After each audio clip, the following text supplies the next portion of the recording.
Om Dhanur Grihitva Upanishadam Mahastram Sharam Hupasanashita Sanjayita Ayamya Tad Bhavakatena Chetasa Laksham Tavirak Sharam Somya Vidti.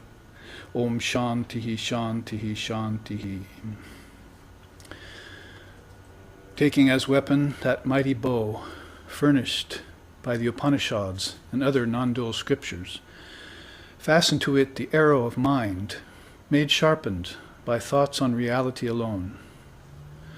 Then, pulling full strength, O student, release and penetrate the mark, that imperishable Brahman.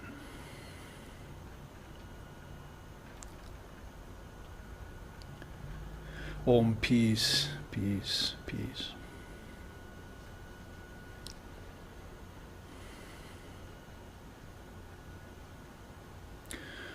Om Vedanta Siddhanta Nirukti Resha Brahmaiva Jivaham Sakalam Jagadcha Akanda Rupa Stitir Eva Moksho Brahma Dvitiye Shrutayaha Pramanam.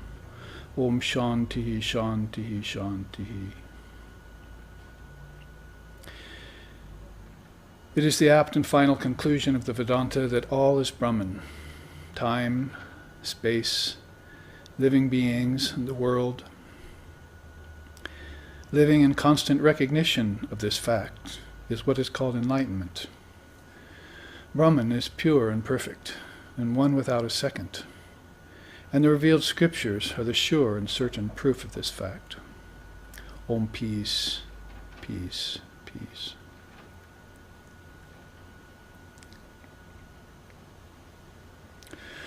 Om Sahana, Om Sahana Vavatu, Sahanao Bhunaktu, Sahaviryam Karavavahai, Tejasvi Navaditamastu Ma Vidvishovahai.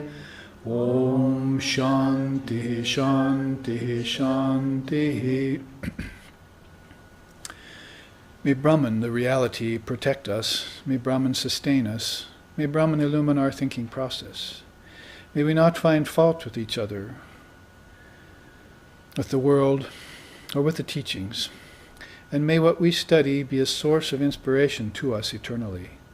Om peace, peace, peace. May peace be unto us, may peace be unto all. Om Hari Om.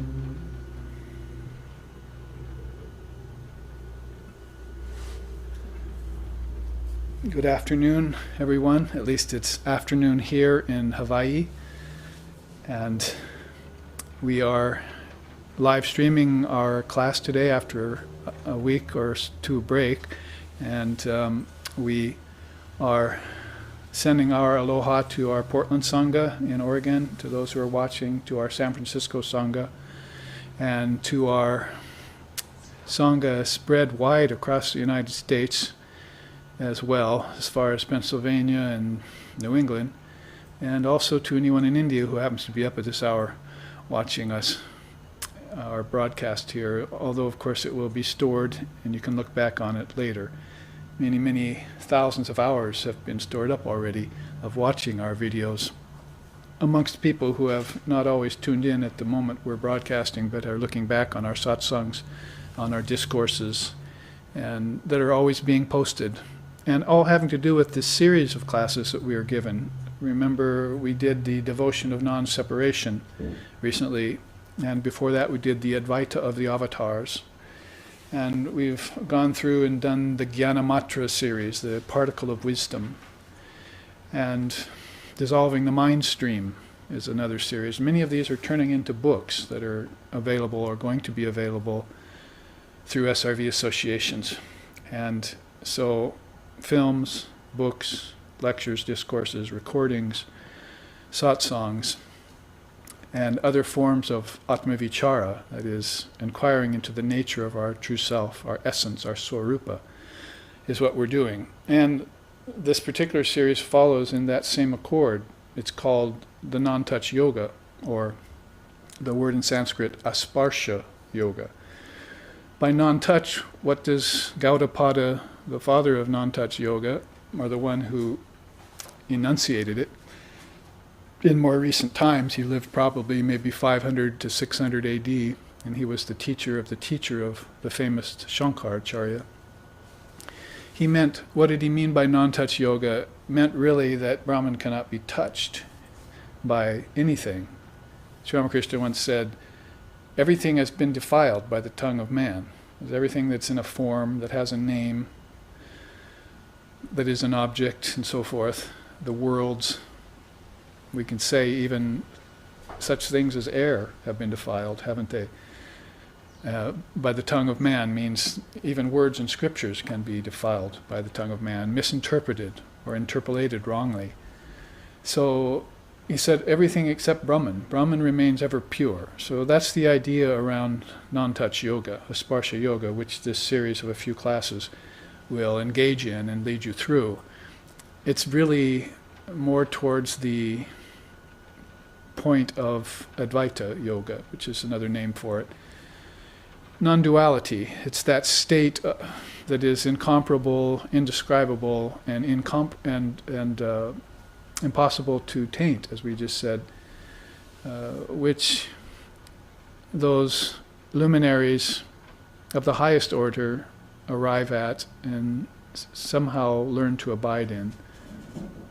As we say here on the Big Island, even the mules get exhausted when they reach 10,000, 11,000 feet. Going up the slopes of Mount Aloa or Mauna Kea are two volcanoes here, which are the highest mountains in the world if you measure them from the ocean bottom. They're huge, huge mountains. Mauna here means mountain, which is an interesting equivalent in Sanskrit. Mauna means silence. But acclimatizing is the idea here, that we, mules of the Divine Mother, sometimes we call ourselves that, pulling this load of teachings to try and distribute to people of this age, have to stop on our way up the slopes of Advaita Vedanta. There you find less and less handholds, even less and less fingernail holds. It becomes almost a sheer precipice, trying to go up these final steep slopes of Advaita Vedanta. It takes something beyond intellectual understanding, of course, probably something even beyond jnana, or wisdom, which is what we're engaging in right now, the jnana yoga. It's something entirely other, as the Upanishads describe it. It's one way of putting it in English, entirely other. So when you come up with a word like asparsha in Sanskrit or non-touch, then that's what you begin to think about. It can't be approached like other things. Usually with our tactile senses we come to know things, like an octopus sending out its 8 arms across the ocean bottom to see what the world immediately around it is like. Well, we tend to do that with our senses. These are our 5 arms, as it were, connected to our 6th sense, the brain, the mind, and deeper, consciousness itself. The brain-mind-consciousness connection is really what you're pursuing when you pursue Jnana Yoga and its aims and ends. So until you do that, you're casting about with your senses to find out the nature of this world. And the seers tell us, in case we don't find out by ourselves, that it's illusory, that it's ephemeral, that it's unreal, that it's transitory, that it's changing, parinama, and that at the surface of that, what looks like something that to be transforming is really not transforming at all. It's all just like a cloud castle in the sky, the phenomena that are attached to it and the objects that are springing up. If you make that one connection that all of these things have come from your mind, like both the Vedantist and the Buddhist schools are trying to teach, then you have a saving grace there. But if you continue to have a grasp on the atomic particle, like a death grasp on the atomic particle, and think that even those things that are vibrating at a billionth of a second are somehow real, and they really have no life of their own. They're really phantasms of the mind. And they disappear when one reaches a state of non-touch yoga. That is, they cease to be a world anymore, and they show themselves up as nothing but Brahman. That's the ultimate secret. penultimate secret is that everything has come from your mind as a projection. Thus, one thing that both Nagarjuna and Gaudapada agreed upon is they were both profound thinkers of their time. Nagarjuna of the Buddhist sects and Gaudapada of the Advaita Vedanta sect, although each of them were called hidden Buddhists and hidden Vedantas by each side. Each side wanted to borrow the other, you see, because they were so profound. But they agree on that idea of everything being a projection of the mind-only school. So we have to ponder that in the West for a while. A while means at least one concentrated lifetime, or possibly for many of us several lifetimes, till we get rid of this idea that anything has ever been produced. That's the appearance of things called Maya, is that production is going on all the time. But when you look into the depths of that phenomena, you'll find out that it's impossible to produce anything. It's all come out of your mind as a projection.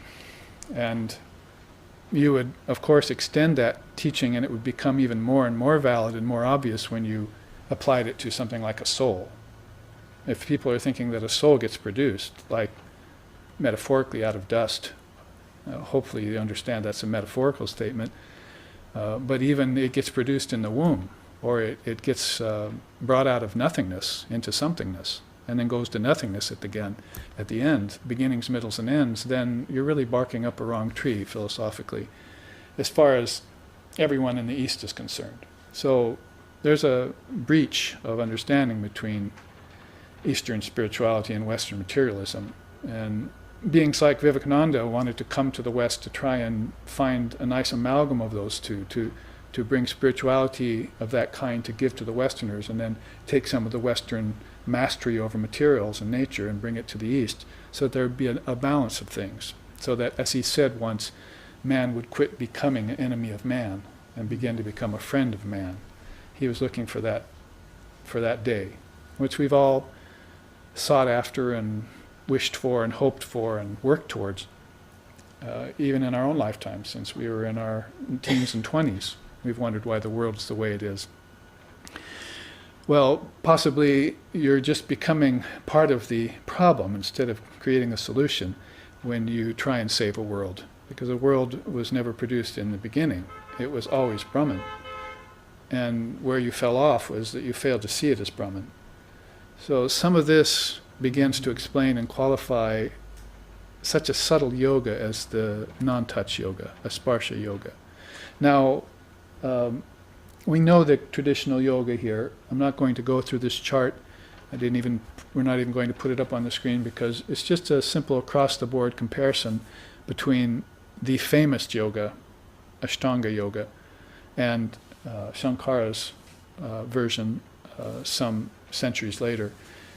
You could see by this that he added to it, Shankara added to the traditional yoga to make it, to give it more limbs. The original 8-limbed yoga is called Ashtanga yoga, and you know that has 5 yamas, like ahimsa, that is nonviolence, and truthfulness, and so forth. And it has 5 niyamas, like study of scripture and memorization and devotion to God and so forth. Those are the first 2 limbs that are broken down into 10 components. And then you go further than that, then you get into seating, ekasana, one posture that you can sit in, so that eventually you can get into meditation, the 7th limb, and you can concentrate rightly, the 6th limb. But between this limb of asana, pranayama and pratyahar, that is, to be able to get a hold of the prana isn't just to breathe, isn't just to become aware of your breathing, is to actually find the source of your breathing, called prana. To discover the existence of the prana is much, much deeper and further step than just practicing a breathing exercise. And this is one of the problems of externalizing yoga into, say, hatha or into pranayama, is that people who are born in a materialistic culture will tend towards the physical all the time. And really, when you internalize something like asana, and I've taught this before, you have what's called mental asana, manasana. That is a posture that you take with your mind before you even sit. The posture I would take with my mind would be something like Tat Tvamasi, that thou art, or Aham Brahmasmi, I am that reality, I am Brahman. That's a mental asana. Or a mental asana that's possibly not so grand is that I will practice yoga and attain perfection. It's sadhana, it's called. That's the qualifier, sadhana. So, whereas those aren't as high as these non-dual statements called mahavakyas, they still are a mental asana, you assume, which will truncate the cycles of gunas, will truncate the amount of karmas, residual karmas you have, and will lessen the time which it takes to reach a balanced mental state, mental asana. So if you looked at asana then in that way, you'd say it's just much more than a bunch of physical postures, and the physical postures could tend to mislead you away from the goal of yoga. And then that becomes more and more evident, Patanjali says, when you reach pranayama and when you reach pratyahara, because pratyahara means the ability to withdraw your senses from objects. And that's a twofold teaching too. The external part of it is that you're going to have to quit coveting objects, like the early slokas of the Ishavasya Upanishads. Do not covet the goods of things. Know that everything here is enveloped by Brahman. That's how the first sloka of the Ishavasya Upanishad goes. Do not covet the things of the world, and rather come to know that everything here is enveloped by Brahman. So it's a twofold teaching, but it leads to the ultimate state, that you have to realize all this is Brahman. It's not a world, it's Brahman. And that anything that, and that which is being superimposed over it by individual and collective consciousness is called a world. And that's done out of ignorance. So the non-touch yoga doesn't conscience that. See, it won't allow that. It will keep the pure pure, ever pure. Everything else gets defiled by the tongue of man, but not that. That can't even be spoken, which is why many religions don't even give it a name, don't even assign reality a name. They'll be very, very careful around that. That's why Buddha was not an atheist. He was not a disbeliever, as some people accuse him of. He just would not commit to assigning a name and a form to divine reality because it was nameless and formless, and he had had that experience. He knew that. So why was he going to drag it down? See, people will make a mockery out of it if you drag it down. You must keep it high. Keep the ideal high, the standard high, the practice high, because the realization is high. It's untouchable. So don't find a problem with the English word, non-touch, because you can go several ways with it. You could go towards Eliot Ness, the untouchables. He's thinking of gangsters in the West, right? Or you could go to India and say, oh, the untouchables are the pariahs, the malechas. You shouldn't go there and touch them because they have dirty karma. And of course, everyone from Gandhi to Vivekananda and back towards ancient times of Sri Ram didn't like that idea of an untouchable caste. So that's a loaded term, I'm saying. What you want to reserve it for here is asparsha yoga. It means that which cannot be defiled, which cannot be rendered ordinary, conventional by any means. It always remains the substratum of everything, holds everything without being tainted, like a snake holds poison, but it doesn't die because it holds poison. That's the idea, you see. You could die if it bit you, though, so you have to be very careful of the poisonous side of Brahman with form. The mighty river of Brahman, or the great Vedic wheel, they call it, or Maya, or Samsara. Many words have been given towards that.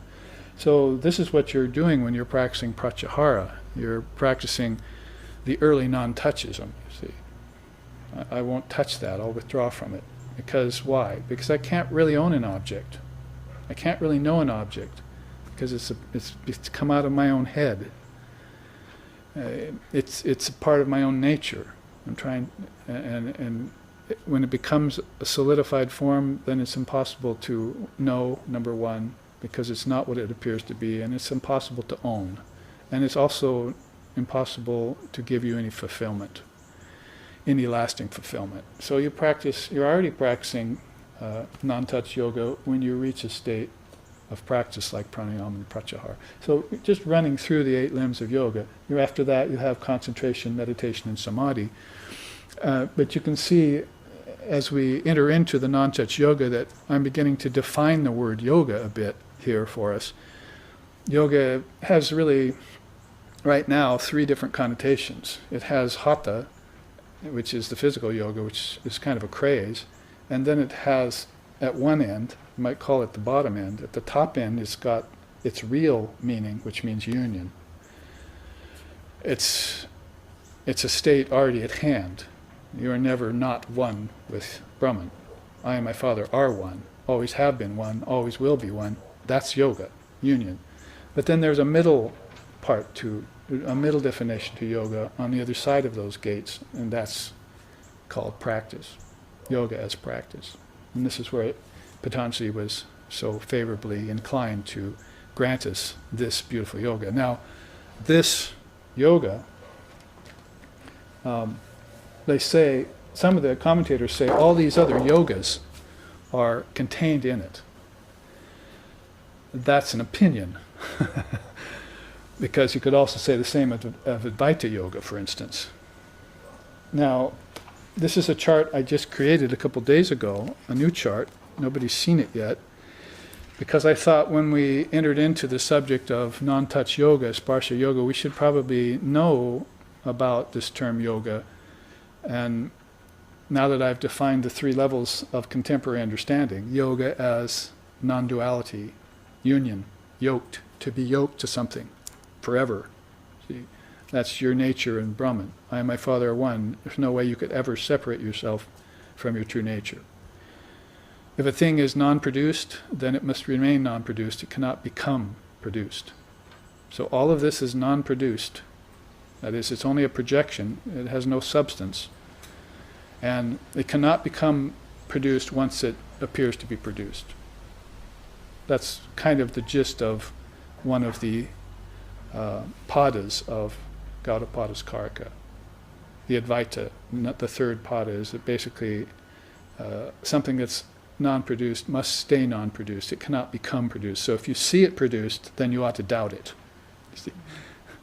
You have to look at it and say, there's been a wool pulled over my eyes, there's a ruse, or something smelling rotten in Denmark, however you want to put that. There's a problem here, and I have to get to the bottom of it. The game's afoot. And the Sherlock Holmes of Advaita Vedanta is out to find the truth, find the culprit, see, which is called Maya. But you can't really blame something insentient for your own problems, can you? Maya's just standing there producing everything, and you're buying into it. So really the real culprit is here, isn't it? Mind-ego complex.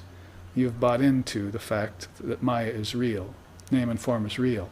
Time and space is real. Karma and cause and effect is real. When it never was the case. It cannot change its nature. It remains always unproduced, or the key word here is non-origination. It doesn't have an origin, it only appears to. So you can see how many systems will fall by the wayside when you apply that one non-dual axiom to them. You could walk up to any of them and say, do you believe that there's a beginning? And they say, oh yes, I can prove there's a beginning. There's an origin to this, there's an origin to that. And the advisors will have to say, wrongity, wrong, wrong. It's all originless. There's no beginning, middle, and end to anything. Where are you going to find that in your 180-year lifetime? Especially if you don't believe in many lifetimes. If you took the step to believe in many lifetimes, you might be able to trace your lifetime back to your first lifetime. But when you found that first lifetime, you'd find out that was also a projection out of your mind. And you'll find that your mind is a projection out of the great mind. And the great mind is then couched there in the word, Om. So now you've found the uncaused cause, the word. But when you look at the word, it's always throwing up and and pulling back. See, it's also always a rising and rising and falling like waves on an ocean. So you can't find a beginning to that either. Even much more so than, say, to this universe, which you can carbon date or you can theorize about. See, so you're getting into deep waters there, and the more deep you get into those waters, the more you're going to have to accede to the Advaitic position. You're going to have to concur and say, yes, I bow to the feet of those who practice the non-touch yoga. That's the last sloka of Gaudapada's Karika. How does he put it? Very last sloka. Having realized that state, difficult to see, very profound, unoriginated, sameness in all, self-confident, without multiplicity, we salute it to the best of our power.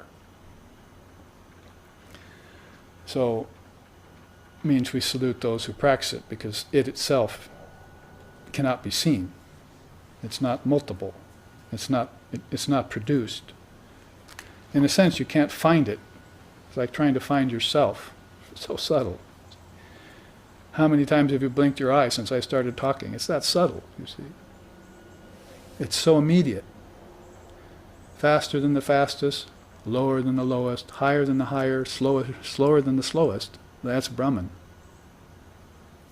It's there before you even begin to think. It's anterior to life and mind. Mundaka Upanishad says that. It's anterior to life and mind. That's before life and mind even started. That Atman was there. So when you look at all the various types of practice of yoga, you'll find something like this. You see, there's that beautiful picture of Holy Mother. If we want to warm the atmosphere a little bit, we can sing a little bit to her.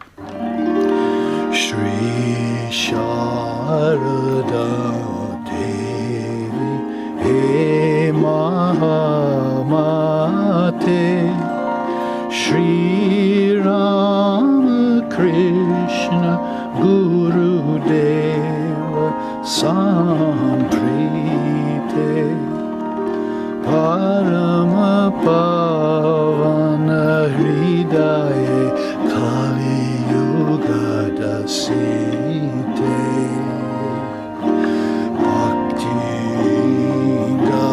Garadi Pevunina Nama Shri Sharada Devi He Mahamate Shri Ramakrishna Guru Deva Samprite. And the song rolls on and on like that, unoriginated, coming out of the ocean of Brahman, of consciousness. And one Hindu man put it in the Kannada language. His name was K.V. Puttappa. I sang this song to my teacher, Swami Sheshananda, before he passed away, and he said, "Oh, I knew K.V. Puttappa. I met him and talked with him. He was a great devotee of Holy Mother." So he put this beautiful song in Kannada, a language there of southern India, and one of the dialects there, and this picture, this image has actually come from one of the Ramakrishna orders. It's called wallpaper. I think it's funny. If people had this as their wallpaper, really, very, very wonderful, but it's a computer kind of design. So I saw it and said, there she is looking over the ocean of consciousness. And the waves on the ocean of consciousness, you see, that's something to describe, isn't it? Here it says, according to Patanjali, there are erratic thought waves called vrittis in the human mind, which must be pacified. Further, there are mighty waves of yoga in the ocean of pure conscious awareness, and they must be utilized for this task. So now we're talking about yoga as practice. Be thou a yogi. Art thou a yogi, Arjuna? Are you entering into sadhana to purify the mechanisms, purify the senses, the active and cognitive senses, purify the mind then, purify the intellect and so forth. Then if you are, then you're a yogi or a yogini in feminine form. So we talk about this mind field, karmashaya. Mind field is where all these seeds are planted. Such seeds as mighty as the seeds that can produce worlds by collective consciousness or by cosmic consciousness. And some seeds so subtle and so minor that they just bring to us our tendencies, our habits, our DNA, our family lines, and so forth. And those are also there as seeds in the mind. Which ones are we going to water is the real question. And what are we going to water them with? Well, the yogi and yogini avers that you should look into these traditional yogas. Some of them are listed here. See, now let's take those first, because this I just put as an addendum. You know, if some of you look at this and you've read the Bhagavad Gita, like Paravasta has read, then you'll find that these are the various yogas that are the names of the chapters of the Gita. And also some mentions of some of the yogas in the Gita that Krishna makes reference to. So let's first look at the traditional yogas that the commentators of Patanjali Yoga have put. Remember, some of the commentators say that all these yogas are really contained in this Ashtanga Yoga. See it here? And that is the system I just introduced you, the eight-limbed yoga. You'll know it also by the name Raja Yoga, the royal or kingly yoga. You also know it by other names, like Patanjala. It was named after the founder. He was so revered that they named the system that he enunciated after him. That's very rare in India to have a system named after you. That's how much they revere the father of yoga there. Father of yoga being a friendly term. Some people say, oh, yoga was existing long before Patanjali. Well, certainly it was, especially at the highest level of union. But Krishna was talking about yoga in 18 different forms when he coached Arjuna on the battlefield of Kurukshetra. So the father of yoga was given as a title later to this great soul who looked at our physical, looked at our energetical, looked at our mental, looked at our intellectual, our emotional, and our psychic, and our spiritual bodies. And gave us a practice that could heal each of them. If they needed healing. For many people, yoga is just a matter of a reminder. They'll just all of a sudden say, hear the word yoga in any given lifetime, and it'll all come back to them like that. It won't take but a few days or a few weeks or a few months to remember everything that you practiced in a previous lifetime. It's veiled at first in most beings, purposefully veiled by Divine Mother of the Universe, until certain circumstances get set up, see, and then floodgates will open and everything will come back to you. And then it's a matter of following on with the thread of your yoga, as Krishna puts it in the Bhagavad Gita. Sri Ramakrishna had a very nice story for that. Farmer goes out, he has a lot of work to do to dig channels from the river to his farm, to his land. So he digs them all, coming into his garden from 16 different levels, you see, and he leaves a little amount of dirt at the beginning right there, so that no water can get in. Then when he's got all the channels dug, he goes with his shovel and just knocks each one of those blockages down, and water trickles all at once into his farm, and the whole thing's done. So that's how much preparatory work has to be done. He's using that as a metaphor, an analogy, as how much preparatory work has to be done in yoga, in practice, in order to have the full brunt of yoga visit you at some point in your sadhana, some point in your life. And people do that in different ways, so let's look at some of these. There's Advaita Yoga, which a case could be made for that. It's the yoga of non-duality, and it's what we're going to be talking about this week and next week. Asparsha Yoga, or non-touch yoga. I'll show you Gaudapada's way of explaining that and give you a few teachings out of his famous Karaka and the Mundaka Upanishad.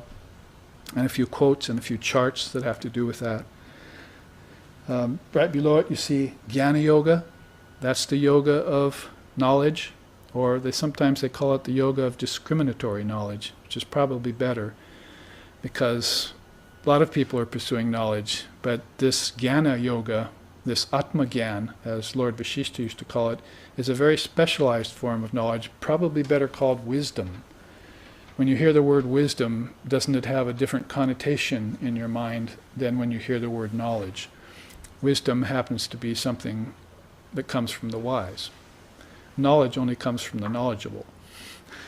The wise are usually people you want to, if you have an interest in higher things, that you want to go to. In India they had them all the time in their elders, but we don't find them a lot in the West. We find a lot of people, our elders, have some sort of worldly wisdom, but when we go to them and ask questions about where the soul comes from and where it goes after death and whys and wheres and what-fors of life, we don't find very good answers coming from them because they've been raised in fundamentalism or dualism, dualism being much better than fundamentalism. But still, they haven't been given that qualified non-dual position, and they certainly haven't arrived at any realization of what's called the non-touch yoga, or non-dualism. So, Advaita Yoga is very closely aligned with Jnana Yoga. Jnana Yoga is the yoga of discriminatory wisdom, which allows you to separate the wheat from the chaff. There's nothing quite like it.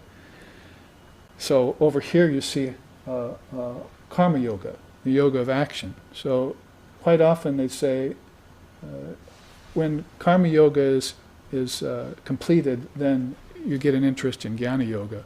But however, when you get an interest in Jnana Yoga and you perfect it, then you go back to Karma Yoga and you're a much better worker.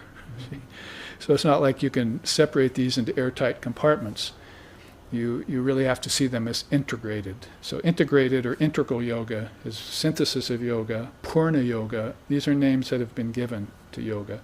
And Gaudapada just came along with his Asparsha Yoga in about 500 AD or 600 AD and said, guess what, here's a yoga for you, it's called non-touch yoga.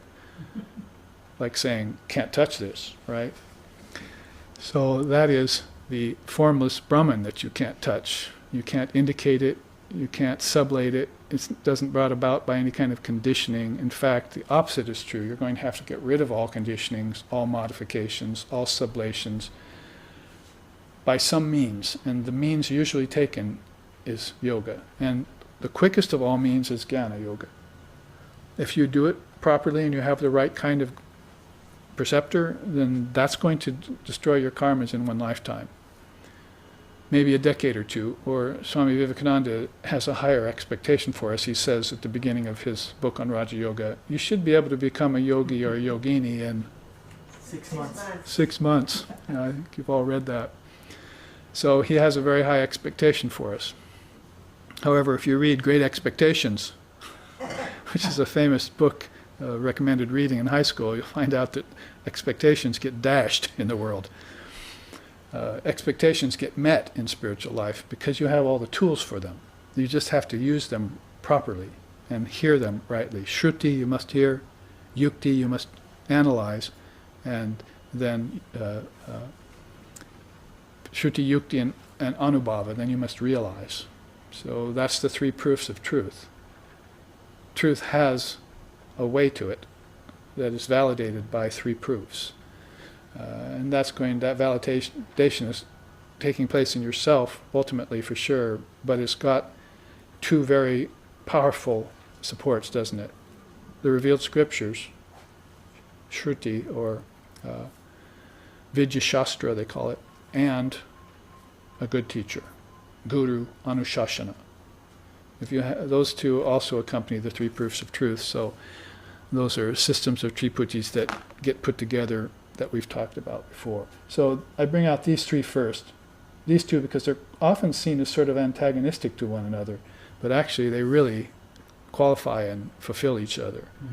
So Advaita Yoga and Ashtanga Yoga, very, very cover-all terms of all these yogas. Jnana Yoga specific to the mind and intellect via the path of nete, that is basically not this, not this.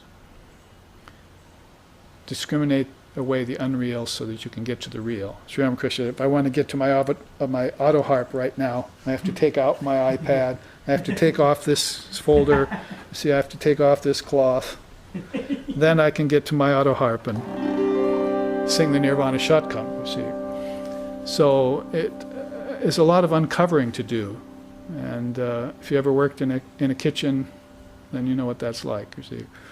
You have to get to things in shelves and underlying things. It takes a lot of preparatory work. So just like that, Jnana Yoga helps you slough off all of these non-essentials, or these things that are that should not have been allowed to collect on top of the thinking process of your mind. You want to keep that clear and lucid. See, my only desire, Ramprasad says. Well, I'll start earlier. He says, Mother's fire has purified the dross of my consciousness. My only desire now is to build a temple with this golden energy, adorning it with the jewels of compassion, beauty, clarity, and intensity. Oh, how I long to gaze upon this human temple. Diamond refuge for all suffering beings. Through a little bit of Buddhism in there, you see. So, beautiful song sung by Ram Prasad. You go to India sometimes and you'll still see around the temples and so forth, people sitting in the streets singing Ram Prasad songs. Just sitting there singing in the streets. They don't have a hat out. They just want to. I walked up to one of them once and I started singing because I recognized the song. I started singing it with him and he was like, had tears in his eyes. Especially because it was a Westerner. You didn't think a Westerner would know a Bengali song, you see. He was just like, so we talked, for a long time together. Thankfully he knew English. I only knew a few Bengali songs. But that's the idea, you see, diamond refuge, and adorning it with the jewels of clarity and intensity. See, that's my only desire left once I've purified the dross of my consciousness. So yoga is the purifier there. You can see how this will apply to so many different minds and temperaments. It will give the human being so many choices. There's really no reason not to enter into yoga. Practice of yoga that will end you up in union with your true nature, which you always have been and always will be and always are, but which you've temporarily forgotten. Otherwise, you would be in yoga, you would be in ecstasy, you would be in bliss, you would be in knowledge, you would be in truth. Why aren't you? What's wrong there? The game was afoot, but you tripped over your own feet.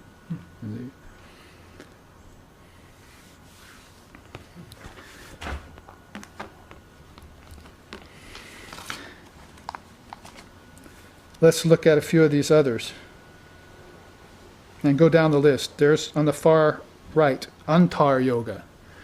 That's not known very well to many people, but it's what people are doing whenever they retreat inside. It's called the yoga of retreat, really. When you're not just going on a retreat, which is a good thing to do. You'll be practicing Antar Yoga if you go on retreats. But there's another beautiful song Ram Prasad sings, cherish my mother's Shama inside the shrine of my heart, and I must go in there and leave my senses outside. So that's Antar Yoga. Antar means inner. I'm going inside all the time. So it's a kind of atmosphere, almost a kind of vow or a kind of path that you avail yourself of, which always turns those outward senses the other direction. So they're always now looking inward. There's a beautiful mention of yoga by Sri Ramakrishna in the Gospel. He says, there are really two kinds of yoga, Shiva yoga and Vishnu yoga. None of those are up here, by the way. So there's always a different permutation of saying this, but he breaks it down broadly into two great yogas. He says, Vishnu yoga is eyes half open, looking out and in at the same time. Shiva yoga, eyes closed, only looking in. So these aren't to be compared. These are to be utilized by the devotee who sometimes feels the need to go outward and deal with the world or help the world or be of assistance in whatever way can or serve. And at the same time wants to do that without forgetting his source or his or her roots. But Shiva Yoga is it, that wipes it out. You see, Shiva Yoga shuts the eyes completely, goes inside, that's it. That's Antar Yoga. The Yoga of Retreat. Let's look next. Charya Yoga. Charya Yoga is the yoga of rituals. Rites and rituals. There are people who probably, like the Brahmin priests, the priest class, who, how do they say in college? You major. They major in Charya Yoga, you see. Rites and rituals are us, in other words. See, they know so many mantras and so many slokas and so many scriptures and so many rites and rituals and so many mudras and so many mandalas and yantras, and they know the whole land of rites and rituals, backwards, forwards, inside out, and they're always practicing it. That's Charya Yoga. It's a very well-known yoga, and again, a yoga that can be practiced in your everyday life. We were doing it last night here at our altar, on my left here. You see signs of offering of flowers and incense and sacred food and so forth. All that has to do with that great art of Charya Yoga. There's Laya Yoga. Laya Yoga is the yoga of dissolution. When you say dissolving the mind stream, or Omkara Laya Chintaya Dhyan. Omkara Laya Chintaya Dhyan. Dhyan meditation, Chintaya consciousness of the mind, the thoughts. Omkara Laya, dissolving those into Om. Or Brahma Karavritti Dhyan. That is, I'm going to dissolve all my thoughts into Brahman. When you're practicing that kind of yoga, you're practicing Laya Yoga. Laya means dissolution.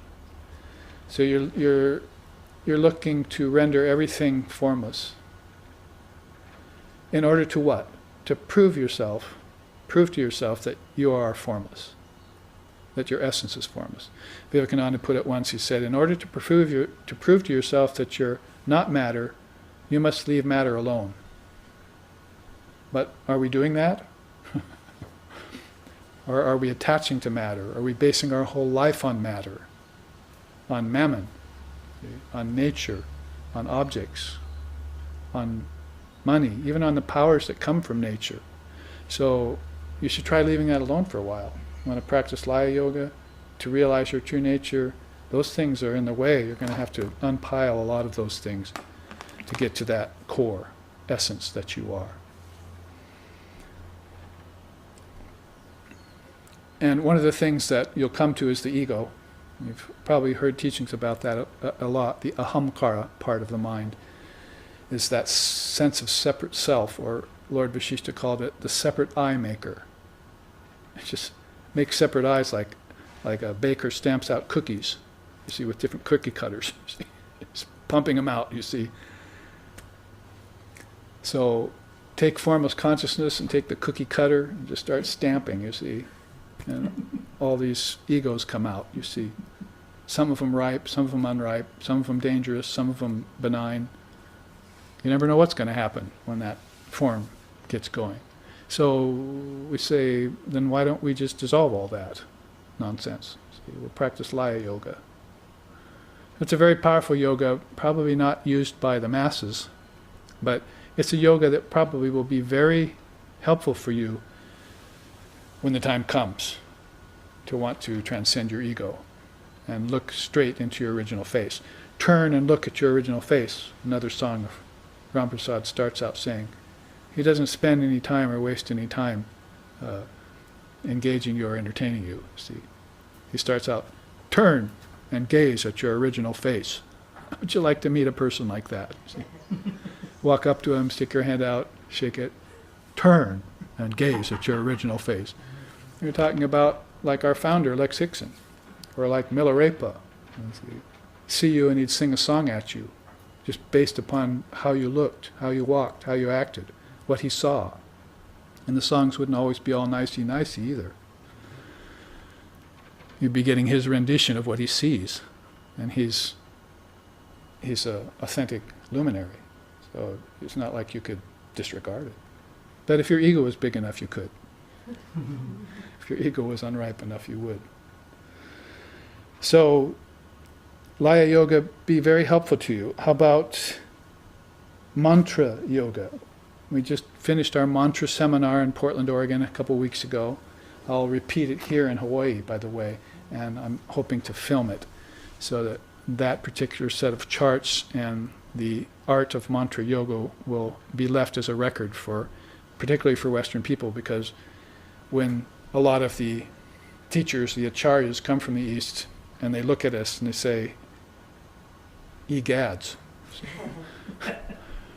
how are we going to help these people?" Then pretty much it's jump to the mantra time, because they're so busy, they're not going to be able to do all this practice and study and memorization and all the things that are there in the samskaras of a Hindu man or woman, even child quite often. So they're looking at us and they're saying, we have to cut to the chase here. Let's give them the mantra and let them work it out. Mantra is a great purifier, so that's pretty much what you'll get pretty soon when you engage a swami or a rinpoche or a tulku, or depending on the tradition you go to. Even if you're a Sufi, start some practice with the beads. In other words, mala, japa mala. So mantra yoga has to do all about that, and precious to us, and something that we can qualify ourselves to do without too much effort. Not like some of these other yogas. It's going to take time and intensity. But mantra yoga is something we can do. In fact, there's another Ram Prasad song. The first line of that song is, "O mind, practice your mantra. It's a simple thing. Even you can do it." So he's presenting it to us like it's something that we can do. The problem with mantra practice is that we get bored with it so quick, because it's repetition. Same with scriptures. We get bored with it because they're saying the same thing over and over again quite often. So we haven't really developed the right perspective or the right spirit yet, the right guna to approach it with, balance, and the third eye of wisdom open. Those things are things we're going to have to experiment with over time. Sometimes the guna is right, sometimes it's not. That shouldn't either encourage you or deter you, as we were talking about this morning. It should be a sign that the gunas are working. That's what it should be. Just because you watch your breath doesn't mean you're going to get enlightened. Your breath has a prana. The prana is the point. You want to know the prana, not know what the prana does. You want to know the prana itself and use it to purify yourself. Prana carries minds out of the body at the time of death, brings souls back in to the fetus at the time of birth. There's so many functions to the prana that are even beyond what this life affords us. That carries our thoughts to higher. There's one prana that carries our thoughts to inspiration. Just like it feels good to take an in-breath. Everyone likes the in-breath. That's life, isn't it? And the out-breath is death. At death, they say that's all that happens. No more in-breath. Just one long out-breath. The bijam to that is hu, hu. You just like H-U, not W-H-O, although they could probably find some correlation there. So it feels good to take an in-breath. Just like that, it feels very good to be inspired all the time.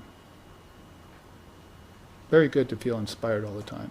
You don't know what boredom is. You don't know what depression is. You can't imagine, when you look at a depressed person, why they're depressed.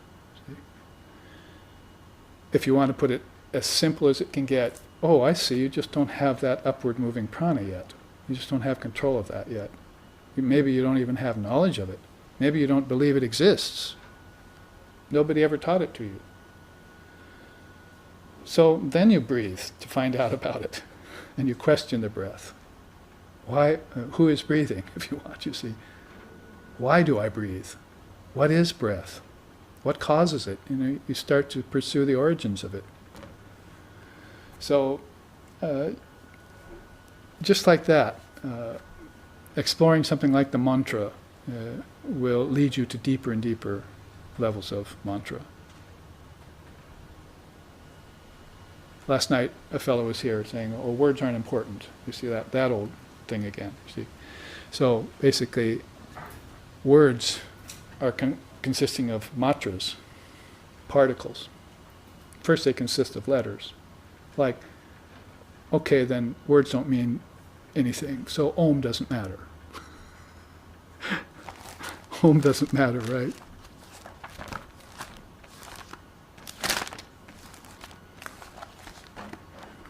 Om's a word.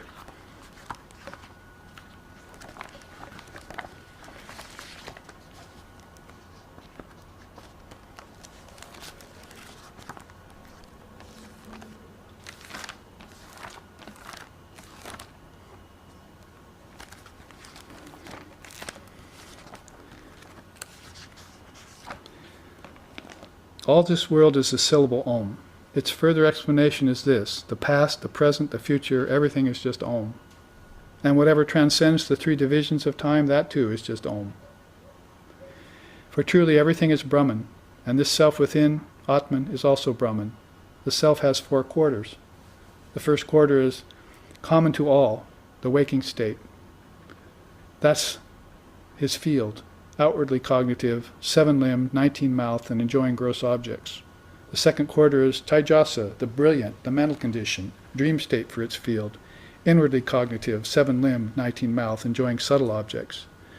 When one who is asleep feels no desires, sees no dreams, that is deep sleep, the third.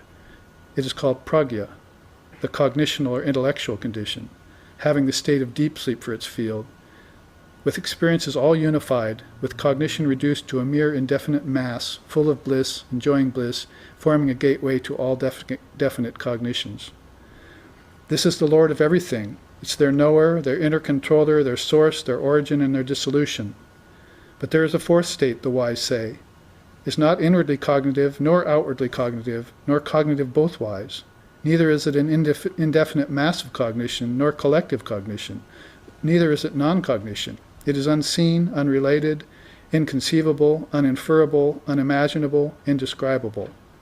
It is the essence of the one self-cognition common to all states of consciousness. All phenomena cease in it. It is peace, it is bliss, it is non-duality, it is the self, and it is to be realized.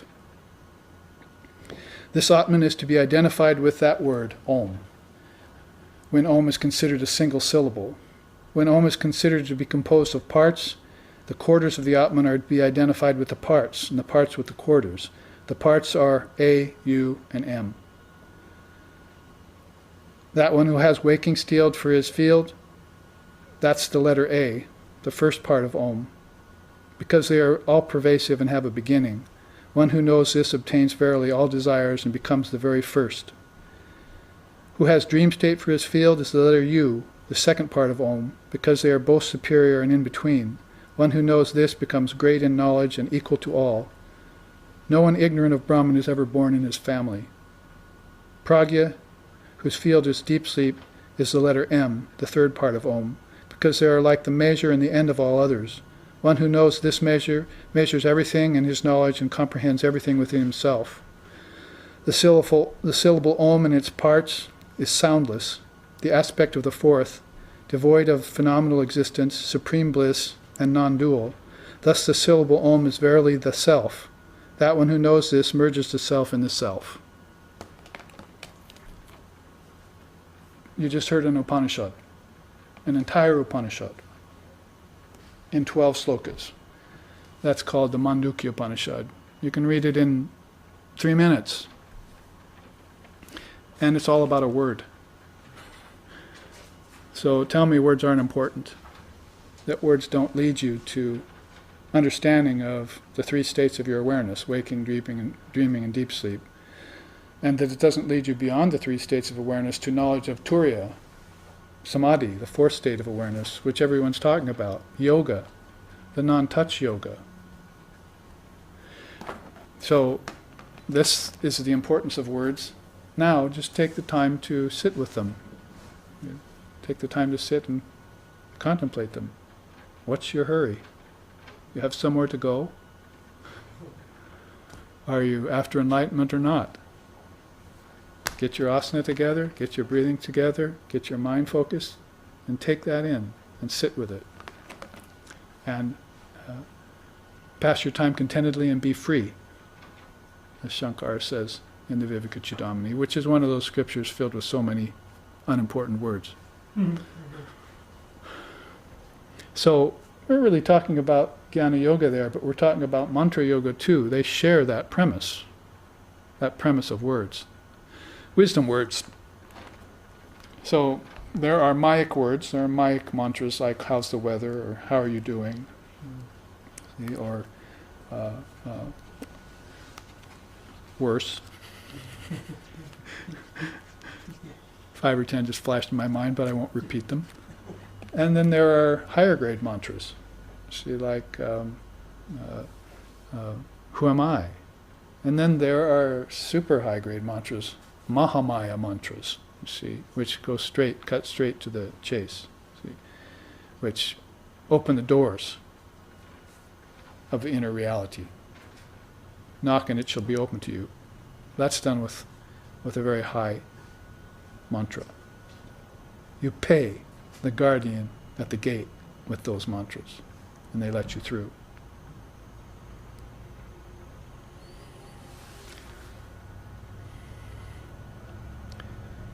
That's another song of Ram Prasad, you see. He says, it's also a nice Zen koan.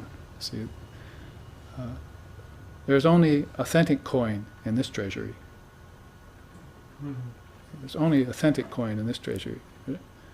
Ramakrishna used to say, you can't walk into a store and pay someone with an ancient coin and expect to get the goods, you see.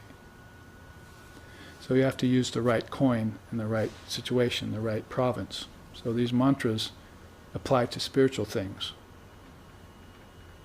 You can't convince a worldly person about them, but the gods and goddesses and the deities, they'll hear them when you speak them. But you have to know them, and you have to know what they mean. You have to know how to apply them. So I wasn't planning to read you a whole Upanishad. That's one of the shortest, but it's also the most profound Upanishad. That's where Gaudapada's Karika comes from. He took those 12 slokas and did his masterful work on it, which every Western and Eastern philosopher lauded. They all thought that it was marvelous. Whether they believed in Advaita Yoga or not, they said, that's unique, what he did with that. And we'll look into that a little bit more today and next week. But let's look at this new chart and finish it up. You see there is other yogas on the field. There's below it Bhakti Yoga. The path of this age, Ramakrishna called it, because most people in this day and age, again, not having the time and not having the deep capacity, the samskaras, you might say, the impressions for discriminatory wisdom, rely heavily on this Bhakti Yoga. Dancing, singing, chanting the names of the Lord, and even has its connection with Charya Yoga, devotion along with the deities and the images. And those are a good blend, Charya Yoga and Bhakti Yoga. In fact, Bhakti Yoga has one level of it called Vaidya Bhakti, which is rites and rituals, exterior rites and rituals, and those would happen to go hand in hand with Charya Yoga. So very much a correlation there. Bhakti Yoga has many higher climbs to climb to too. That is, you may go up the ladder of Bhakti Yoga and reach Raja Yoga,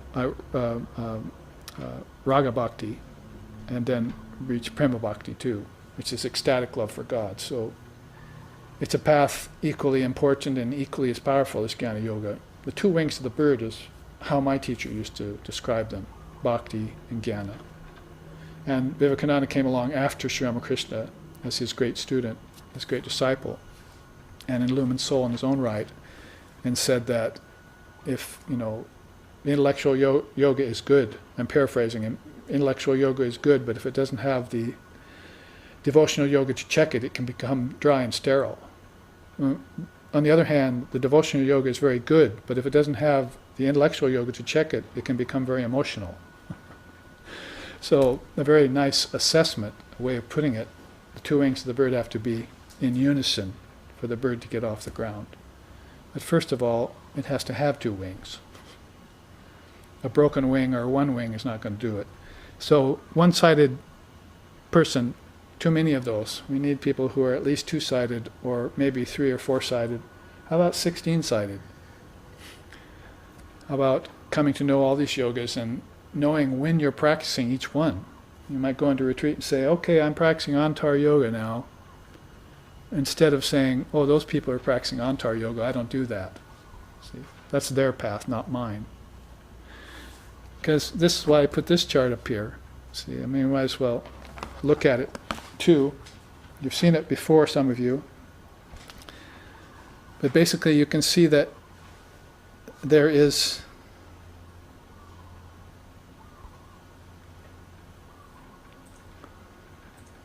India's Sanatana Dharma listed there. Shaktism, Divine Mother worship. Vaishnavism, worship of Ram and Krishna and Vishnu. Shaivism, worship of Shiva. Buddhism, worship of Buddha's teachings. Ganapacha, worship of Ganesha. Jainism, the non-violent path of the Jains. Saurism, worship of the sun, that is the inner sun. Sikhism, path of the Sikhs. And then there you see underlined Advaita Vedanta, a sort of thread running through the pearls. All of these are some of the tantric denominations of India. So you have mother and father. In fact, I think it's here he says, in this quote, the eternal religion of the rishis has been in existence from time out of mind. The Sanatana Dharma contains all forms of worship, worship of God with form, worship of the impersonal deity as well. It contains all paths, the path of knowledge, the path of devotion, and so on.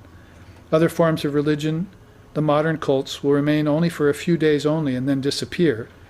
The Sanatana Dharma declared by the rishis will alone endure, as it has for thousands and thousands of years. We're living proof of it, that even in a materialistic country, it can come and impress us and echo the sentiments of non-dual truth to us from far distant times, where some of us are responding to it. There you see down the middle, Vedanta the brain, Tantra the heart, Yoga the energy, Samkhya the body. And there you see the four main yogas in a cross, four quarters there, Karma, Raja, Bhakti, and Jnanam. All of them which are listed here on the chart that we were just looking at. And there you see a little side box there, sidebar with 35 paths of Sanatana Dharma. We shouldn't, at this point, go through all of them, but you can see the very first one is Ajativada, the path of non-origination. No birth. That's the path. Vada means path. It's the path of those who know that they're unborn, that they're never born and they never die. And following it right is Advaita Vada, path of those who realize their identity with the non-dual Brahman. So, and it goes down and gets into more qualified paths and right into the dualistic paths. It's a beautiful collection that I've gleaned from the different scriptures. We've never really gone through it one by one. Someday we'll do that in a retreat. But I wanted to put this chart we were studying in the context of India's Sanatana Dharma so that you can see how many tantric denominations there are, how many, the main four yogas, and these four great philosophies, Vedanta, Tantra, Yoga, and Samkhya. And don't forget to add in Buddhism and other great systems that have come out of India too. And therefore, you're beginning to get an idea of how vast and how Catholic and how universal India and the Sanatana Dharma is. Let's go back to these yogic paths of awareness.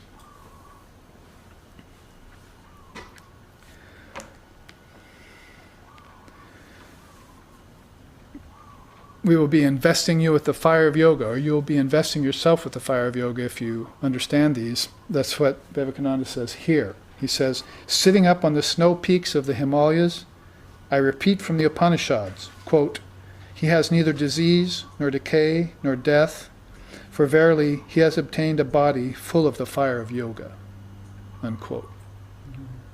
So he actually wrote this from the Himalayas. He also said, he wrote in a letter to one of his friends, here, up in the Himalayas, I don't worry about anything, not even my diabetes. I just sit here, all I need is a scripture and the mountain air, and I'm fine. I have no problem. So then he gives you this quote from the Upanishads, from the mountain peaks. He has no disease, he has no birth, he has no decay, he has no death, because he's invested with the body made of the fire of yoga. So that's what the yogi and yogini feels like, who has felt the freeing touch of yogas like the non-touch yoga, Advaita yoga, or have practiced any of these yogas to an end, to a positive end, including the simple yoga of mantra yoga. It gets very deep and very profound. Bhakti, all the way to the apex of prema bhakti. Jnana yoga, all the way to Brahma Gyan. Laya yoga, all the way to the dissolution of form completely, even the dissolution of your own ego. It's union. And it's a union that's always at hand. It's not a union that you're trying to achieve. That would be, as they say, a sort of conditioned way of thinking about it. See, I would have some sort of expectation. It would be goal-oriented. See, but when you look at these yogas, you realize them to be indicative of the supreme goal itself.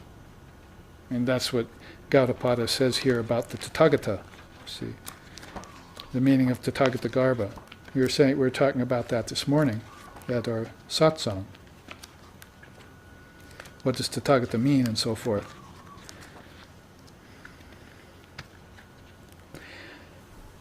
Tata, thus, gata, gone. Thus gone to the goal, garbha, root essence. Basically, that's how you break down the word Tathagata. The Buddha is called the Tathagata, and those who followed him and realized nirvana were called Tathagatas. Thus gone to the goal.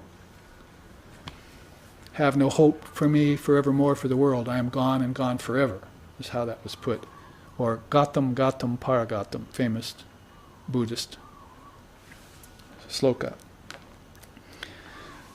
So yoga, all about that goal which is always at hand. In the remaining 10 minutes, let's look at the rest of these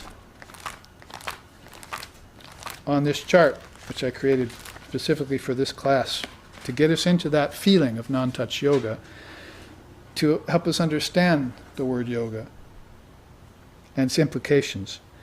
There's Prema Bhakti Yoga, much like Bhakti Yoga, only, of course, that'll be a more refined version of it. Ecstatic love. Prema is ecstatic love. Sri Ramakrishna used to say, the kind that makes people forget the body. If you forget completely about the body, like Vivekananda, he would go out, and Sri Ramakrishna said his eyes looked like a mother bird hatching its eggs. He'd always have this faraway look. Hair was tousled, clothes unkempt. You see, you didn't care about his appearance. Forgot all about the body. Radha got into that kind of state when she was thinking about Krishna. She would go out partially dressed and so forth, and because her mind was totally on Krishna. So that it speaks of that Prema Bhakti Yoga, where you're totally taken up with love of God. Outer observances fall away. There's Kriya Yoga, the yoga of ascetic practices, I would call it. Is you take certain specific practices out of yoga and you major in them again. You capitalize on them. You accent them. You know, Patanjali, if you look back on his yoga, then one of the facets of Patanjali's yoga is called Kriya Yoga. It's the authentic Kriya Yoga, I would call it, because there have been a lot of sort of posturers, pretenders, and masqueraders coming along calling themselves Kriya Yoga, as Sri Ramakrishna said there. you know, a lot of these modern cults will just pass, but the Sanatana Dharma will stay forever. So Patanjali's yoga is a part of the Sanatana Dharma. It will be around, it has been around for practically 2,000 years in that form, and 2,000 years longer too, as far as the yogas that come out of the Gita, for instance. But if you would look at Patanjali's yoga, you'll find that he has a Kriya Yoga. It's called the combination of 3 yamas. Do you remember them? What is Kriya Yoga in Patanjali yogas? Tapas, which means austerity.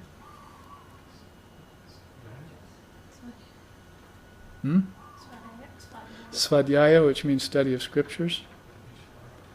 And Ishvara Pranidhana, devotion to God. You can see how that immediately pulls Prema Bhakti Yoga and Bhakti Yoga into Kriya Yoga, and how the correlations and connections are made and admitted, they're conceded. So that's Kriya Yoga. It means you've taken out 3 of the 10 practices that you do. And if you do those 3 on their own, then it's a particular kind of yoga that's most effective. You study the scriptures, you do austerity, and you have devotion for the Lord. That pretty much consummates the whole yogic path and gives you the swift results that you're looking for. Austerity alone is said to be one of the ways by which a person gets out of limitations. Mental limitations, particularly, that you can't see, they're called antaryayas, or vikshepas. There are 9 of them. Some of them are spiritual, some are mental, some are intellectual, and some are physical. So all 4 levels of the body are covered by austerity. If you find yourself at an impasse, you do an austerity that removes that. Go to your teacher, what austerity can I do here? Well, go to 100 Hail Marys, see. Or go do, a Japamala austerity. Start with 108 the first day of the new moon, go to 260 at the second day of the full moon, go to 324 repetitions of the mala at the third day of the full moon, new moon, all the way to the full moon, then decrease them by 108 coming back to the new moon. So you've done a month austerity of mantra practice. So by the time you reach the 15th day, you're probably doing quite a few repetitions that night. That's an austerity, and guess what? It'll destroy that impasse that you were experienced before. Holy Mother did the austerity of the 5 fires once in her life with Yoga and Ma. They sat. I went to the place where they did it and bowed down there, touched my forehead to it. They both sat. Some priests tended the fires around them, 4 fires. The 5th fire is the sun, which in Calcutta in the summer, very hot. So imagine sitting in the midst of 4 fires and starting just before the sun rises and then reaches its zenith. They're still adding wood to the fire, and then it sets, and by the time it sets, then you can retire from your seat. So you sat some 12 hours or however long it was in the presence of this intense heat. They asked her later, what did you get by doing that austerity? She said, well, I never felt 120 degree weather in Calcutta in the summer again. I never felt hot. I'm sure there were other aspects of it, the reason she did it, but the physical one alone is interesting, isn't it? Because it really proves that if you push the envelope, then this thing that was bothering you recedes. It's of no import anymore. So you're measuring yourself against some impasse, and by measuring yourself against it, considering it to be real, you're giving it power. But you just decide to go around it and do something that is far beyond its capacity with which to limit you by, you see. And by the time you come back to it, it's gone. It's as if nothing. So it's kind of an antar yoga type of practice. You want to get into a tapas yoga, a way of doing some sort of austerity that expands you. That could be like for a Zen Buddhist, sitting in Zazen. See, well, I'll sit there for many hours a day under the scrutinizing eye of my Roshi, you see. without moving. See, the austerity of meditation. So you do it in a certain conditions, with certain guides, and then it has this redeeming effect. Some little bit there about Kriya Yoga, the yoga of ascetic practices. Vasana Yoga is there, the yoga of transcending desires, you could say, but also using inner tendencies to your advantage. There are some desires that are bad for you, and some desires that increase your detachment. You have to find which desires increase your indifference, your detachment, and water those, fructify those, and the others will go away as a matter of course. It's sort of like watering the flowers instead of the weeds. So you find out those positive desires inside of you, those positive leanings, and you focus just on them. And that's kind of Vasana Yoga. Because you're really inspecting your inner mental tendency, aren't you? And a lot of people don't ever get around to that. See, inspecting your own consciousness. I used that in Portland, Oregon at the ashram a month ago, and one of the students perked up. He said, "Gee, I've never thought about actually inspecting my own consciousness. That's a novel thought. I'm going to try that." So, I mean, there's a breakthrough right there. And it just goes to show, breakthrough aside, that people don't really ever think about their own thinking process. They don't analyze their thinking process. They don't analyze where thoughts come from, where they go, how did they originate, how do they go away. They don't know they have a consciousness. They're unconscious of their consciousness. They're unaware of their awareness. I mean, how else can you put it? It seems sort of ridiculous to somebody who's trying to refine their awareness, but there it is, staring you in the face. Until that moment of awakening comes, you're not analyzing your consciousness. You're not looking for origins of thoughts. And therefore you don't know why it is the way you think the way you do, or why it is that some crazy person thinks the way they do and commits some heinous act. You don't know anything about that. So can you really ever be protected? Your best protection is knowledge. So that kind of yoga is very efficacious for that, Vasana Yoga. You don't hear a lot about it, and Vasana is kind of a negative word in Sanskrit. It means desires. But the way that's meant here, it's a kind of a yoga. I mean, Arjuna Vishada Yoga is the name of the first chapter of the Gita. I didn't even put it in this list. It's the yoga of depression. It's sort of contradictory, isn't it? But yet he had to be so depressed that a teacher came along and showed him how to get out of depression. He'd never fall back into it again. His depression wasn't because he was addicted to something and couldn't have it. Arjuna was a fine man, didn't have any addictions. Wasn't that kind of thing. It's not some sort of evolute of the Kali Yuga we're talking about. We're talking about a man who's so righteous he doesn't want to enter into a war and kill his relatives. Wouldn't that give you pause for thought, any sensitive person? So Krishna has to come and raise him out of that dejection. So that's a kind of yoga. It shows a contrast between the mind that's fallen from its true stature and the mind that can attain to the highest stature and stay there if it wants to. So that kind of Vasana Yoga is very important if you define it right. It's really the yoga of inner tendencies. You could call it Samskara Yoga too, if you want. I would give it a lot of credence, Samskara Yoga, looking at the makeup of your mind and using it to find out who you are. Or maybe at first find out who you don't want to be anymore.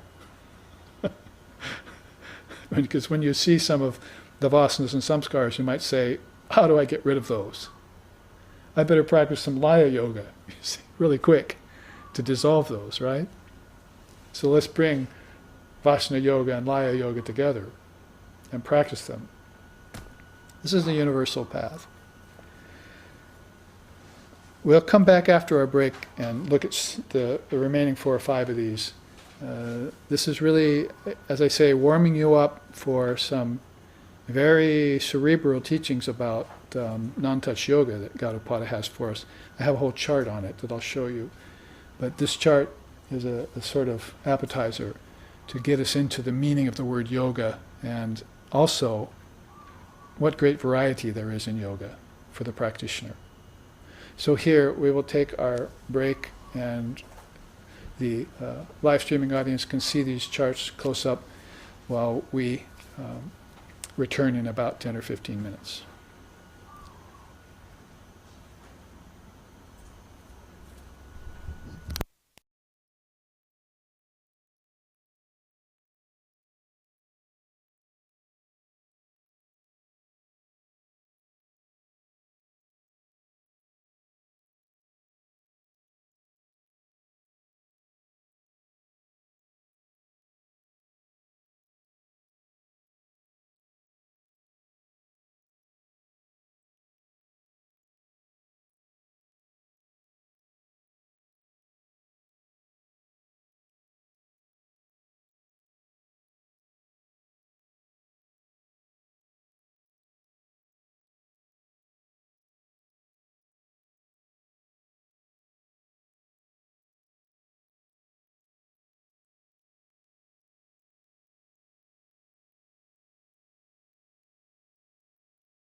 Aloha from Hawaii for our second half of Gaudapada's non-touch yoga.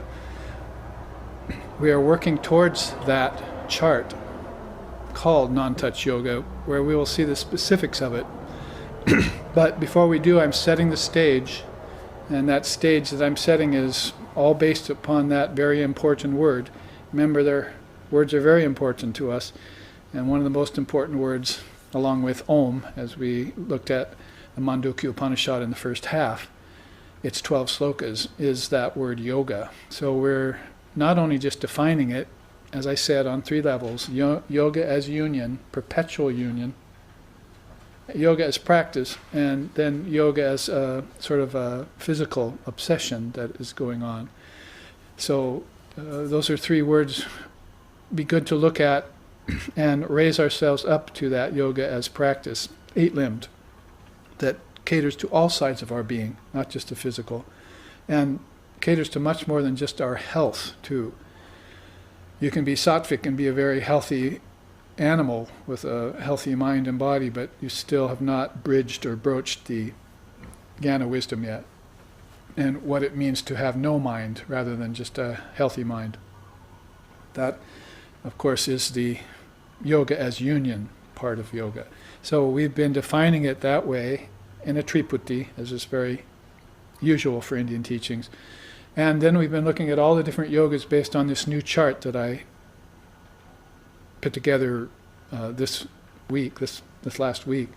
And we've looked at Advaita yoga, Antar yoga, Karma yoga, Jnana yoga, Charya yoga, Laya yoga, Mantra yoga, Bhakti yoga, Kriya yoga, Vasana yoga, and Prema Bhakti yoga.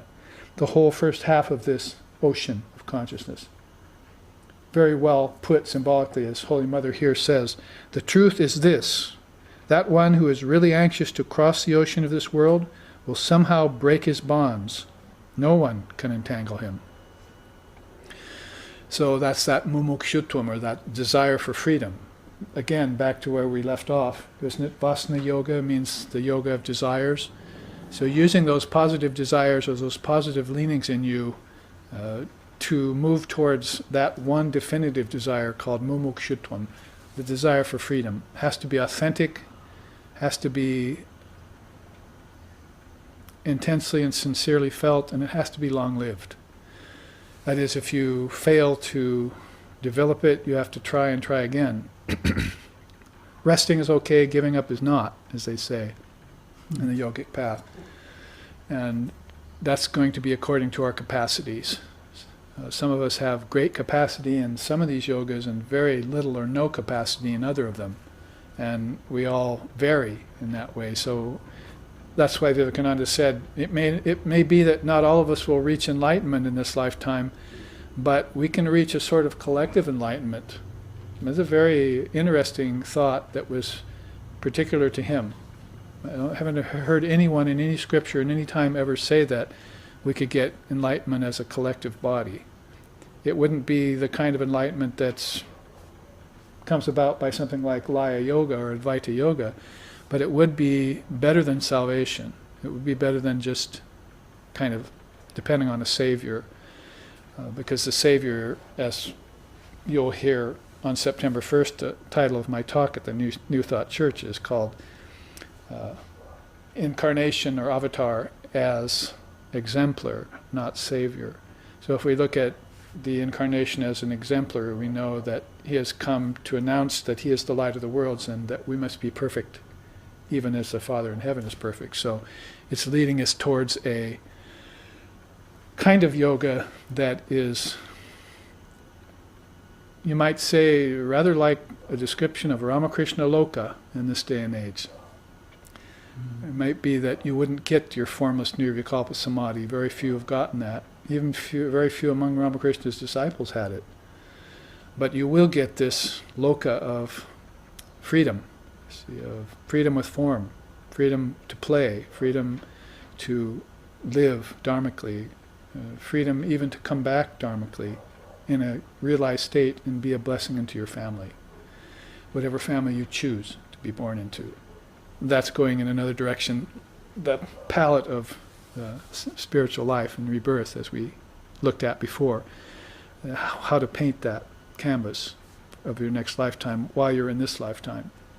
That's a lot based on Vasana Yoga too. If you know the aspects and ingredients of Vasana Yoga, then you'll know which desires are keeping you from your goal, and you'll de-emphasize those. And then you'll also find out which desires in you are worthy, noble, and you can accent those.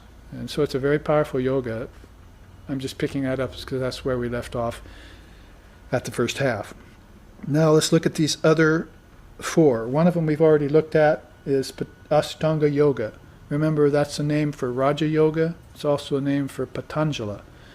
All three of those names can be used, or just call it the eight-limbed. But basically, some of the commentators of yoga, and there are at least 40 I know of that are very well known, have said that all of these yogas are contained in Patanjali's yoga.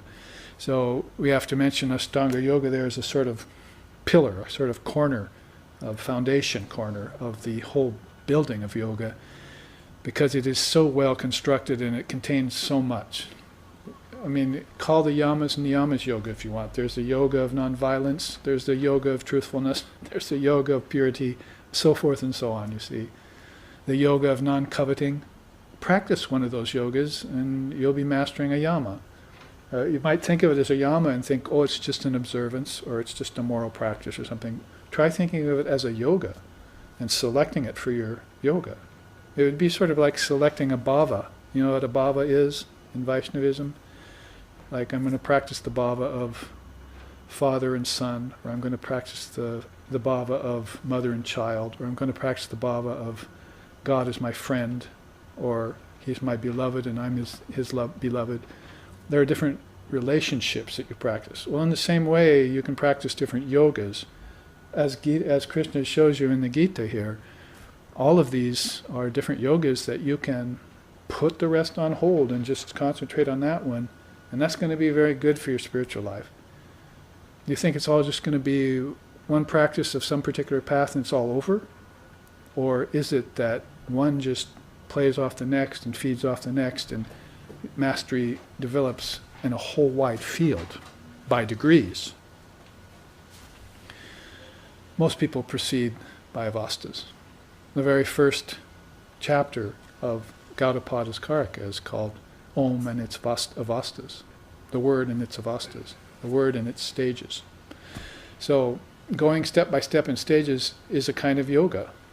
Very powerful yoga, just like he put them together in 8 stages, 8 steps. So all of this to kind of help us remake mentally our image and our idea of what yoga is. So we don't put it off to some future post-mortem emancipation, and at the same time we don't undermine it or give it less clout or emphasis than it needs, than it deserves in our life. We are yogis and yoginis. We are moving along that path, so we have to take this seriously. So Ashtanga Yoga we saw. There's Brahma Yoga. Of course, that's the yoga that's dedicated to Brahman. That could also be called a sort of form of Advaita Yoga, but there are beings who are, like the Brahman priests, who are pretty much just, in the highest rendering of things, dedicated to Brahman, like Sri Ramakrishna would be a great example of a contemporary Brahman priest who was completely into the non-dual Brahman, and Mother Kali at the same time. So Brahman and Shakti are one and the same thing, like fire in its heat, water in its wetness. That kind of idea, that he had this comprehensive yoga. So if you're practicing Brahma Yoga, then you're practicing a very comprehensive yoga that sees everything as Brahman, put simply, but very powerfully. There's Siddhi Yoga. That's the yoga of accumulating powers. Godly powers, not occult powers. We would probably step in and say that right away so people wouldn't get the wrong idea. There are these 6 higher powers of God, they're called. The Ashtabala Siddhas are the occult powers, and they're not worthy of our pursuit, most of the great teachers say. Krishna mentions it in the Gita, and Ramakrishna mentions it in 1800s, how to stay away from the Ashtabala Siddhas. But these 6 divine powers are something that come to a yogi who practices this kind of yoga, Siddhi yoga. It's the gathering of powers, and actually when you're practicing Ashtanga yoga, you are dealing with that when you're dealing with the prana. Prana is a power that you're getting a hold of, and they want you a hold of it. It's like the first requisite. It's almost as if you come to a yoga teacher and you say, well, you have the yamas and niyamas, right? Well, go away, They almost assume in the early days, if you were following the path of yoga, that the yamas and niyamas were a given. It would be like somebody here, a priest at church here, saying, you don't follow the 10 Commandments? You don't know what they are? Then go away. How can I help you? You come to church because you've known them, not because you want to learn them. That's second best. So it's the same way with this, They say that when you arrive, you're ready to get a hold of the prana. They assume that that's what you're there for, because that opens all the doors, all the secrets of yoga. Prana is the doorway in. The only thing better than that is if you had mastered it in a previous life, and you don't need to master it in this lifetime. You're coming from the mind, pure mind, when you're born. You're not moving about on the auspice of the prana anymore. That is unmastered. You've mastered the chit shakti, so the prana is subservient to that. It bows to the mother. Chit shakti was the word that the father of yoga used for that energy of consciousness. So prana bows to her. So if you've mastered the chit shakti, you're already at a very high level of higher mind before you were born. So that's how the Kundalini Yoga Upanishad states it. I put it in that book, Reclaiming Kundalini Yoga, that's just come out on SRV Associations, that there's those 2 ways that they see. You either come, master the prana, or you've already mastered the prana and you come via the pure mind. Those are the 2 ways in which you are born to continue the thread of your yoga. And of course, one would be much more facile and powerful than the other. In the hands of one, a pure-minded yoga would be transforming minds by the hundreds, like Swamiji did in India with thousands of Hindu boys, turning them into monks, giving them inspiration to renounce the world. That's a phenomenon that's hardly ever seen, especially in such a short time. Now there's Shiva Yoga here. Have you practiced your Shiva Yoga today? Have you done your Shiva Puja? Vivekananda used to say. So that's, of course, yoga pertinent to the Lord of dissolution, the Lord of higher wisdom, the Lord of the dance of the noumenon, not the phenomenon, the noumenon. So you're having a formless dance there with Shiva in the highest throes of your own conscious awareness.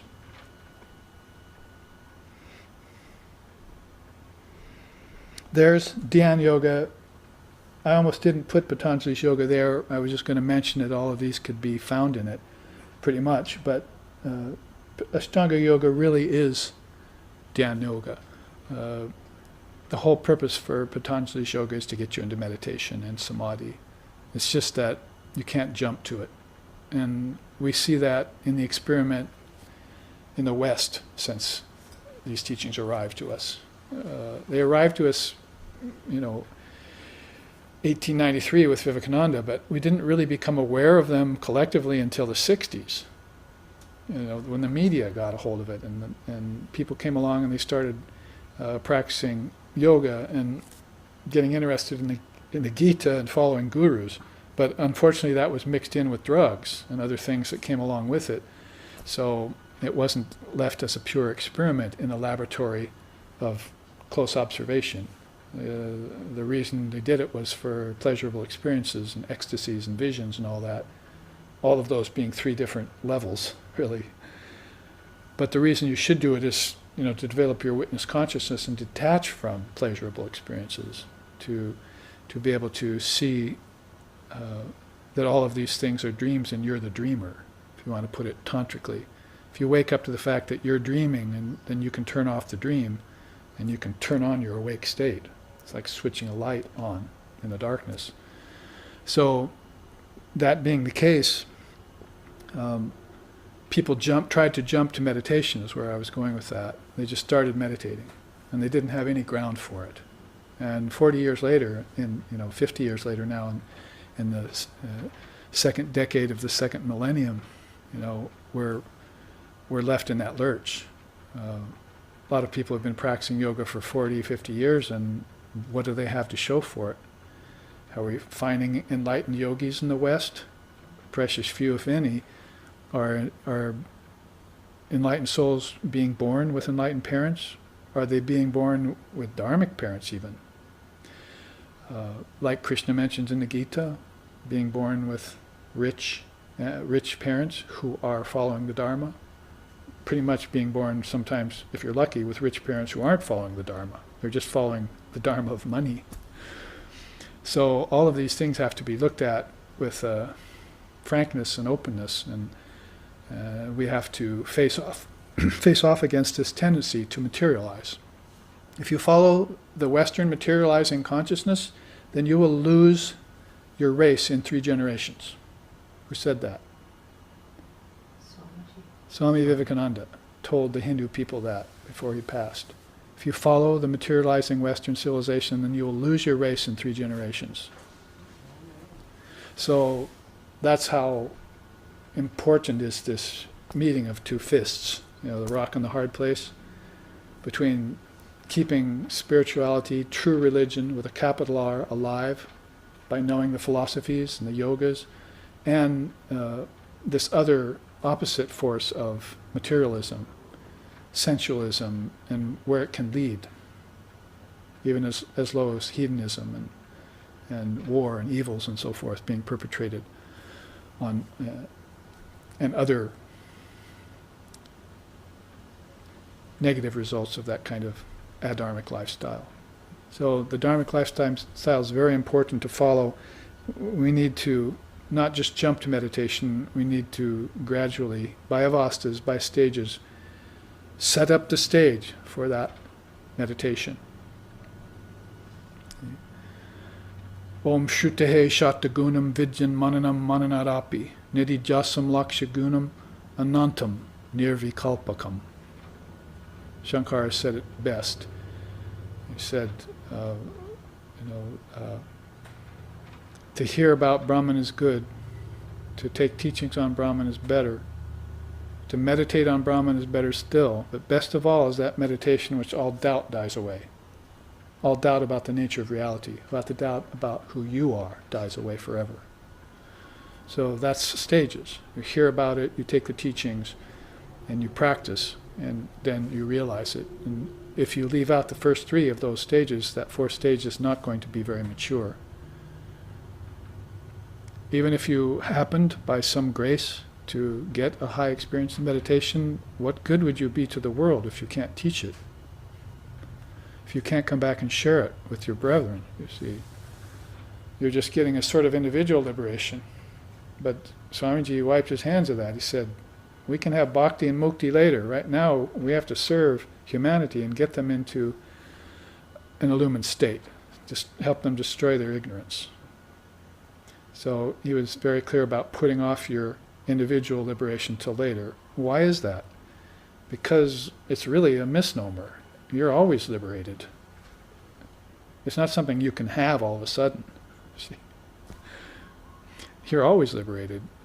Your whole practice of yoga is to bring you to a place to where you can say, oh, I see, I've always been free. You're not going to get free and all of a sudden say, I was once bound and now I'm free. It's not going to happen. That's not non-touch yoga. You can acknowledge the avastas and you can acknowledge the teachers that came before you. That's just wise and practical. But what they were teaching you all along and what the philosophy was telling you was that you are that.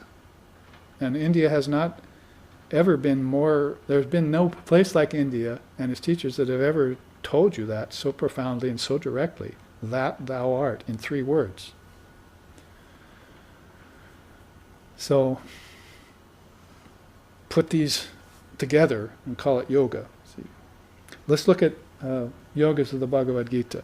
Now the first 2 I selected here, I'm going to go through these like a whiz. So Ananya Yoga, hold on to your dhotis or whatever you're wearing.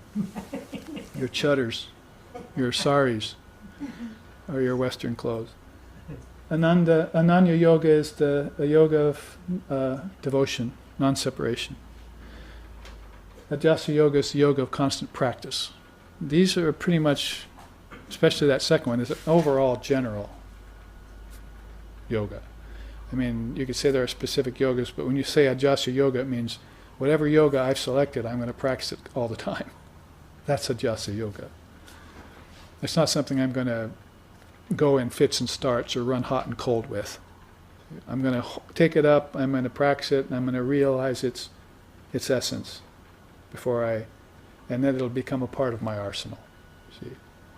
So that's a commitment you're making to practice that yoga. The yoga of constant practice. Krishna mentions it in the Gita. When does he mention it? When Arjuna asks that question,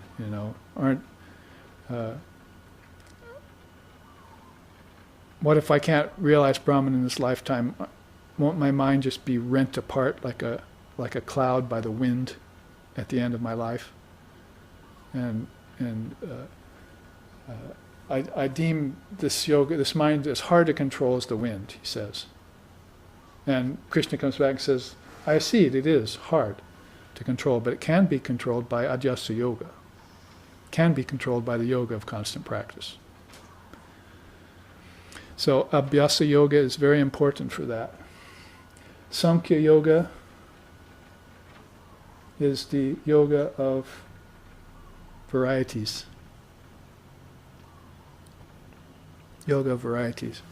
The second chapter of the Gita is called Sankhya Yoga, and there's where he gives him all the direct teachings about the self being eternal and free, not subject to birth and death. That's really a kind of non-touch teaching that Krishna is giving Arjuna right out the start. First thing he needs to know on the battlefield. Sannyas Yoga is there, yoga of renunciation. Vibhuti Yoga is the yoga of lordly powers, very much sort of like this yoga of powers that we just talked about here. Siddhi Yoga. Jnana Vijnana Yoga is the yoga of knowledge and wisdom, or knowledge leading to wisdom. That has to do with knowledge of the self, not any other kind of knowledge. If you want to put it in any sort of secondary way, you could say knowledge of the self's identity with Brahman, the relationship between the two.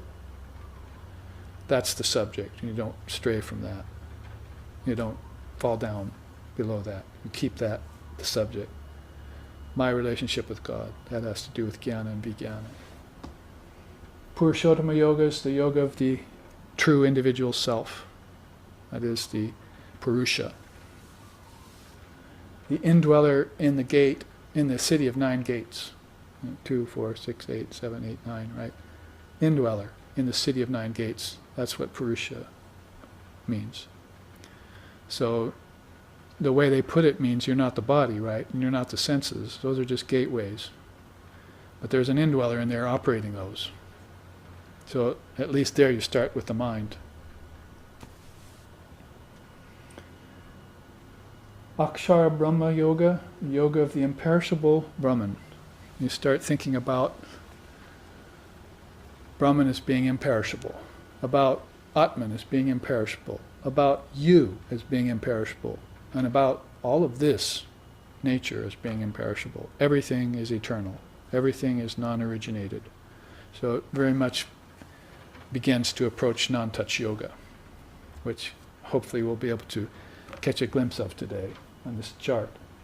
Raja Vidya Raja Guya Yoga. That's the yoga of the supreme science and the sovereign secret.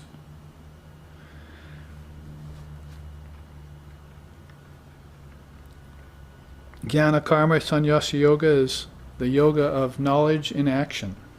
It's a very profound chapter. Again, like I was saying, you could start with jnana and apply it to karma, and then karma would throw it back on you and say, you better do all my works with jnanam, you see. So those two can actually ping-pong back and forth on each other several times, showing off to each other the high ideals that each one holds. So that could be brought together in this jnana karma sannyasa yoga. You know, you kind of renounce the world by work that takes you to wisdom, and then you can renounce the world. It's the way most people do it.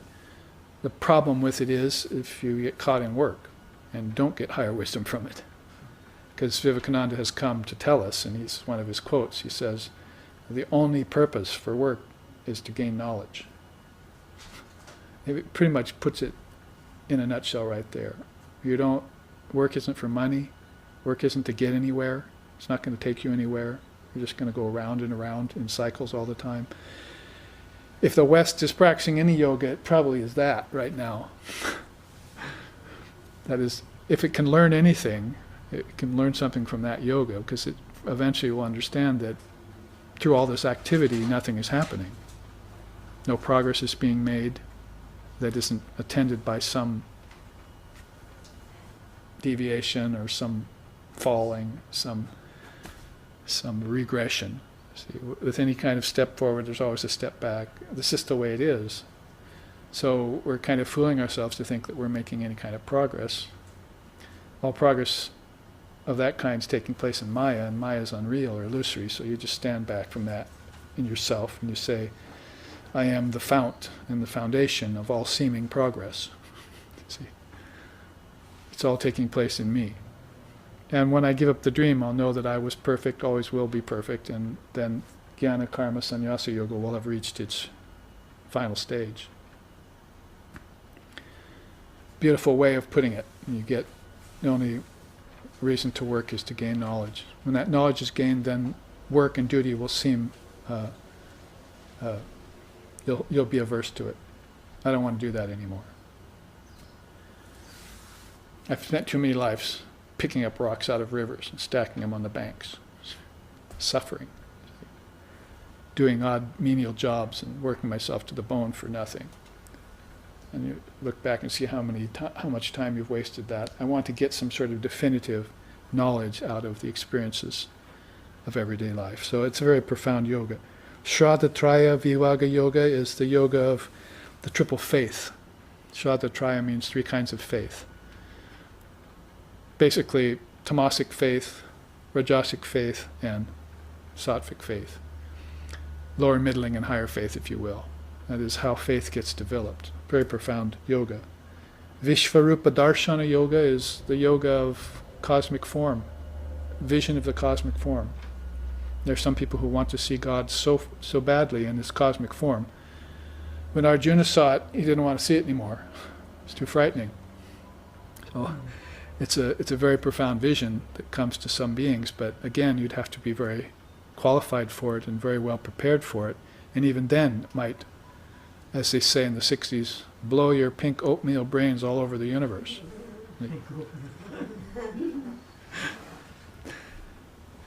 Expression my older brother used to use, you see. So it would be that starkly amazing, see, to see God in this cosmic form appear before you, like Arjuna did in that chapter of the Gita. Gunatraya Vibhaga Yoga is the yoga of the three gunas.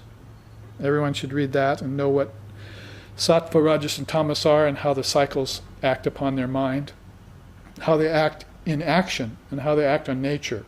Those three ways, how the gunas act. Because then it's a teaching very particular to Vedanta and Sankhya and that run of four philosophies here: the body, energy, brain, and heart. And becoming aware of the three gunas is tantamount to freeing yourself. Swami Trigunatitananda named himself very well that way. And that's one of Sri Ramakrishna's direct apostles. He said, finally get beyond the three gunas. Very high state. According to Samkhya philosophy and other philosophies, it's one of the last echelons to reach, is to actually get beyond the gunas, because when the gunas go out of equilibrium, the universe begins. When they get back into equilibrium, the universe is gone. So you could see that if you're there at the inception of the universe, then you would see the gunas go out of equilibrium and you'd be pulled down with them. So you'd be working your way back. And this is, in the Ashtanga Yoga, it's very well explained. We've had it on retreat several times. I've taught it, how you reach this level where the gunas will begin to be transcended. It's very, very high state, just penultimate to Kaivalya, which means freedom, spiritual emancipation. Kshetragya Yoga. Do you know the field? And do you know that you're the knower of the field? Those are two very important things to know. Do you know what the field consists of? Body, 5 elements, 5 senses, and so forth. Do you know those cosmic principles? Have you categorized them like Sankhya did for you? And do you just take them for granted now and know them? You just figure them into every equation, so you're not left in the lurch anymore? And have you connected them? Air to touch, and ether to hearing, and sight to sun, and earth to water. Earth to smell, and water to taste. Have you made those connections yet? Then you're beginning to pull together the knowledge of the field, what the field consists of, and then you can then separate yourself from the field and know yourself to be the knower of the field. Kshetra means knower, it means field, and kshetragya, jnanam, means to know the field. So it's a very profound yoga that Krishna wants Arjuna to learn, and all of us to learn. Daivasura Sampat Yoga. This will bring the death of naivete to your mind. You'll know that the difference between the divine and the demoniacal. And when you know that, then you'll be safe. There's divine, the suras, and there's the demoniacal, the asuras, and you have to know the difference. Not just in terms of gods and so forth, but in terms of people and in terms of your own mental tendencies. There are divine thoughts and there are demoniacal thoughts that occupy the mind. Individual mind, collective mind, so forth. If you can know the difference and separate them out, then you can use the divine to get rid of the demoniacal. That's what Patanjali Yoga is known for, right? Klista vrittis and aklista vrittis. Klista vrittis are thought waves. Klista means negative, and aklista are positive thought waves. You use the positive to get rid of the negative, and then you are qualified to have no vrittis. You can go beyond thoughts. Again, how can you think you can just sit and meditate and squelch your thoughts? Has anyone had much success in doing that? But what if you knew that there was positive and negative thoughts and you got rid of one with the other? That is, you got rid of your ignorance with wisdom. And then all of a sudden your meditation is going along without a hitch. See, you're making progress. What a novel idea to actually make progress in yoga. Rather than just sit around saying, I practice yoga, and get nowhere. So Daivasura Sampat Yoga, very powerful yoga toward the end of the Gita, and followed classically with moksha sannyas. There's liberation, is moksha. You've completed your renunciation of the world. You're seeing all as Brahman, and that liberates you. You have moksha sannyas yoga. That's a very, very long chapter with a lot in it. And we've pretty much taken the whole thing. And since this chart was just created this week, we see one typo already. It will correct. This is supposed to be abhyasa yoga, not adhyasa yoga. So with that one addendum, we will put that in your notes, please. Abhyasa yoga, the yoga of constant practice. Now, in the remaining time, which is about a half hour, we do have time to look at the non-touch yoga, which I was actually going to wait to do and show you one other chart, but I was going to look at next week maybe at this pillar of Advaitic axioms with some of the quotes from the Upanishads from it. But let's go ahead and take a look and at least touch the non-touch yoga, touch on the non-touch yoga. The ultimate yoga, according to Gaudapada's Karika. Remember Gaudapada, 500 to 600 AD, the teacher of Govindapada, who was the teacher of Shankara. So that whole lineage, they're Advaitins, and they're also worshippers of Shiva, and they're also worshippers of mothers. So they brought together three great paths, Shaktism, Shaivism, and Advaita Vedanta, which makes them, that's what makes them so powerful and so long-lived. Shankara order has been going on and on and on now. Like when we sing the Bhaja Govindam hymn, Acharya every generation has added another verse to that hymn. So now it's a very long hymn that's grown over,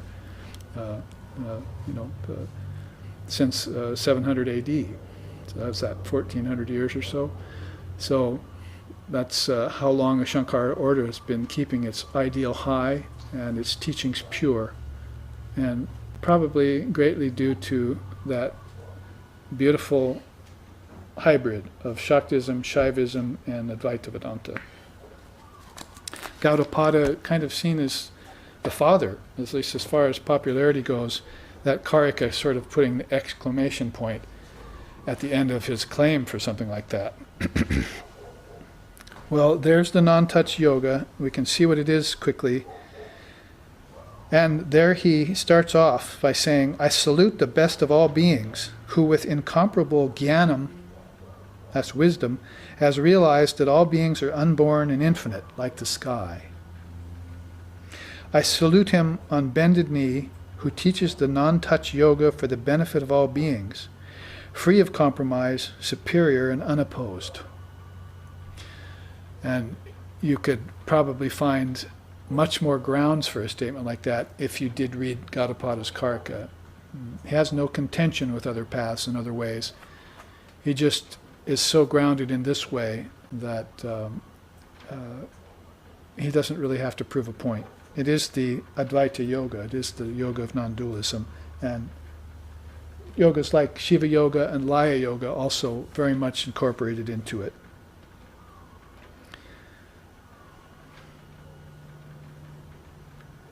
And there you see him, as it were, sitting there on the bottom, meditating on the hillside, looking at the primordial soul. That's who he's saluting up here above. The best of all beings, who with incomparable jnana has realized the unborn, the infinite, like the sky. He's realized that everything is non-originated. And that's a very important word in Gaudapada's yoga, non-origination. Ajata, if you want to put it that way, or the path of Ajativada, as we looked at briefly on the other chart. Those who know they are unborn and undying. They're just assuming bodies in assumed worlds that are projections of the collective mind and the cosmic mind, and they're giving them up as easily as they assume them. So never by identification, but by association, they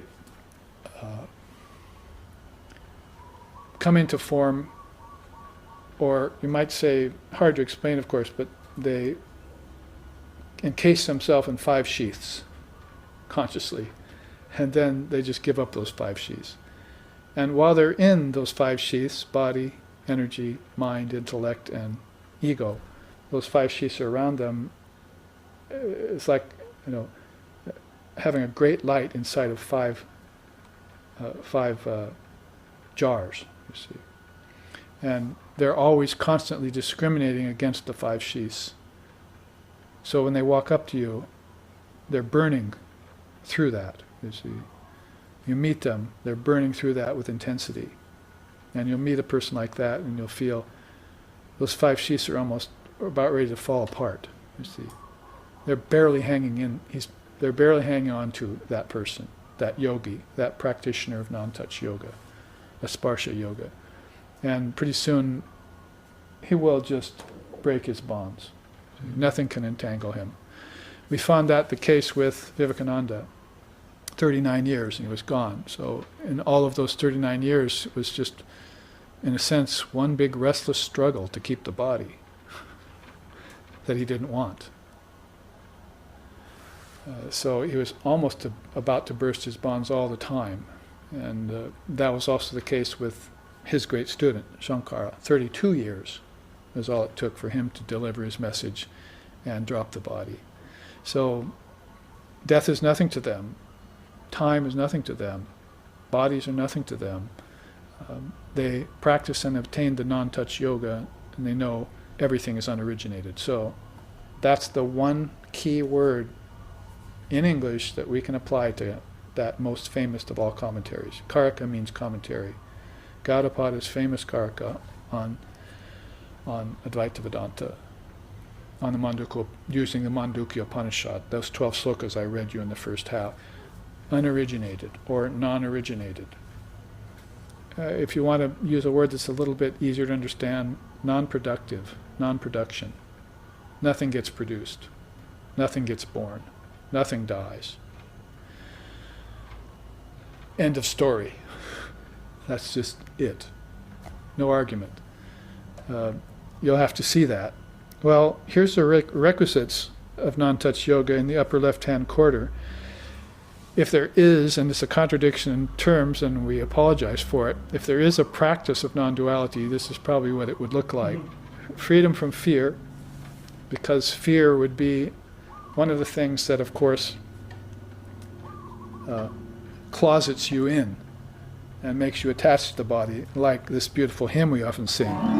Kshina shmadina sakaruna japanti mudajana nastikyantvi dantu aha dehatma vadeturaha praptaha shmaviragatabhaya abhayam pratistam yada Astikyantvi dantu chinu maharama Krishna dasavayam. One of the verses of these 3 verses of a hymn called Abhaya Pratistam. Pratistam means to be steady. Abhaya means fearlessness. So they're fearless in the practice of non-touch yoga. They're steady in fearlessness. It is only the foolish attached to their bodies who piteously cry, "We are weak, we are lowly." But all this is just atheism. Now that we have attained a state beyond fear, we will abide in our true nature and become heroes. That's what the verse said. He goes on and says, "We will crush the stars to atoms, we will unhinge the universe. Don't you know who we are? We're the children of God." He says, we are the children of Sri Ramakrishna, but it applies to all those beings who know themselves to be one with Brahman. Those who know Brahman become Brahman. That's a statement straight out of the Upanishads. Now, these are scriptures, and you heard a little bit of them, they're very profound, that have that one subject in mind, and maybe, say, 10 or 11 offshoots of it that all have to do very much with that one. That's why I'll show you these 11 axioms of the pillar of Brahman, the axioms of Advaita Vedanta next week, and look at them with some quotes from the Upanishads that explain them and clarify them. But basically that one subject is at the foundation of it all, and they don't deviate from that. You can't go into a circle of rishis who are Advaita yogas or practicing the yoga of Advaita and talk about anything but that. It just won't fly there. In fact, you might be the one flying as they oust you from their group. You want to talk about sadhana? No. You want to talk about health? No. You want to talk about evil? No. We're talking about Advaita Vedanta because Brahman's the only reality. And so it's a way of focusing on the essence. Tathagata Garbha, Buddha's name. It's a way of focusing on the essence, of going to the essence. That essence, Tat. Tathagata Garbha. So Garbha means an unconditioned mass of pure conscious awareness, an essence. Brahman is an unconditioned mass of pure conscious awareness, birthless, deathless, and ever free. Knowing that, render the outside and the inside into one state, then pass your time contentedly and be free. So outside, nature, senses, objects, people, worlds. Inside, mind, thoughts, intelligence. Render them into one, because one has come out of the other. All of that came out of your thought process. All of those objects are intelligence solidified. Why are you calling it Maya? Why are you calling it a separate world? It's intelligence out there, and it's intelligence inside. Come on in, the weather's fine. Water's warm in here. Get in. And it's inviting, non-touch yoga. It's not sterile and cold. It's not fearful. So get rid of your fear. If you have to sing a song about it or write a song about it, do that to help convince yourself. But you'll want to be a candidate for freedom from fear. So we'll mark that down as the first requisite to the non-touch yoga. Second, self-control and perseverance. You'll probably recognize a combination of one of the 6 jewels along with one of Holy Mother's favorite qualities. One of the 6 jewels is self-control. It's the second of the 6 jewels of Vedanta, the first being inner peace, right? Sama and Dhamma. Should I sing the song about it? Samo Dhammo Dui Atane Mono Chalo Nija Niketane. O mind, return to your own home, your true abode. Oh, even a simple devotional song is singing about that one non-dual state, which is your true source. Why not go there? So you'll need inner peace and self-control, because the robbers along the highway of life could take away your precious spiritual merit that you've taken so much trouble to gather, you see. So you must keep it protected by these sentries of inner peace and self-control. So all of this, you're talking about a song in the Bhakti Yoga tradition that applies to a yoga of the highest order, that applies to Gaudapada's own description of non-touch yoga. It's all connected, like the 2 wings of a bird. They're all singing about the same thing. One's calling it bhakti, one's calling it this, one's calling it that. I'll show you that out of Gaudapada's Karika next week, you see. They're all taking the Atman and calling it different things. The materialists are calling it objects. The seekers of heaven are calling it lokas or celestials or angels. Those who are worshippers are calling it gods and goddesses. It's all one Atman. That's right from Gaudapada's Karika.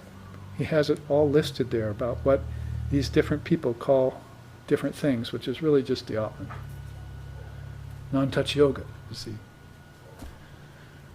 It can't be a form. It can't turn into a form. It can't grow. It can't be produced. Since it can't be produced, it can't be unproduced. Since it was never born, it can't die. It's eternal. I mean, for goodness sake, they don't call it the non-eternal Brahman.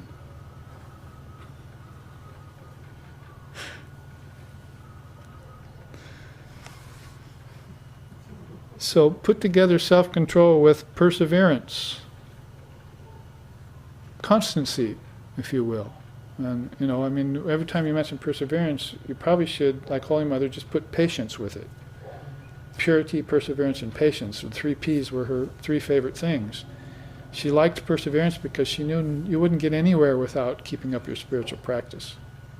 You wouldn't get anything by betraying your guru. You wouldn't get anywhere by giving up your mantra. You wouldn't be anything by leaving your sangha and trying to look for another one. You won't go anywhere. You'll just develop a samskara or an impression of betrayal, which is good. It's not good for you. A guru's fish is already fried, and he's busy frying other fish.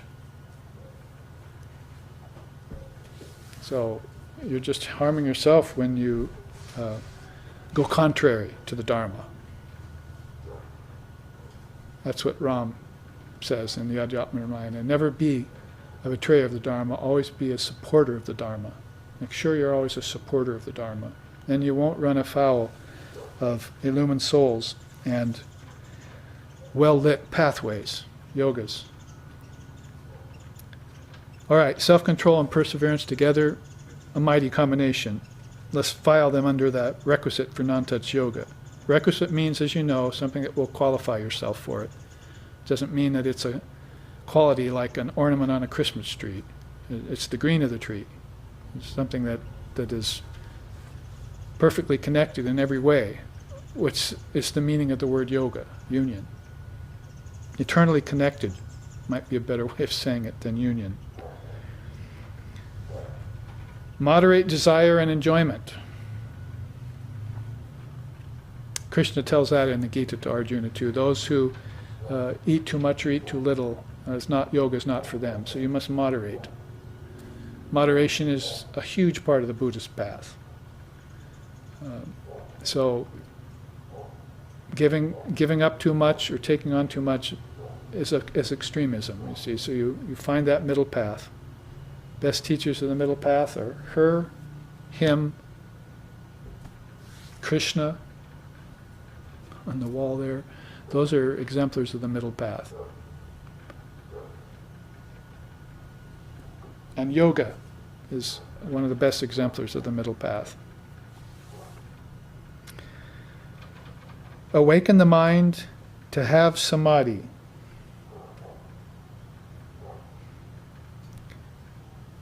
Awaken the mind is going to mean purifying it.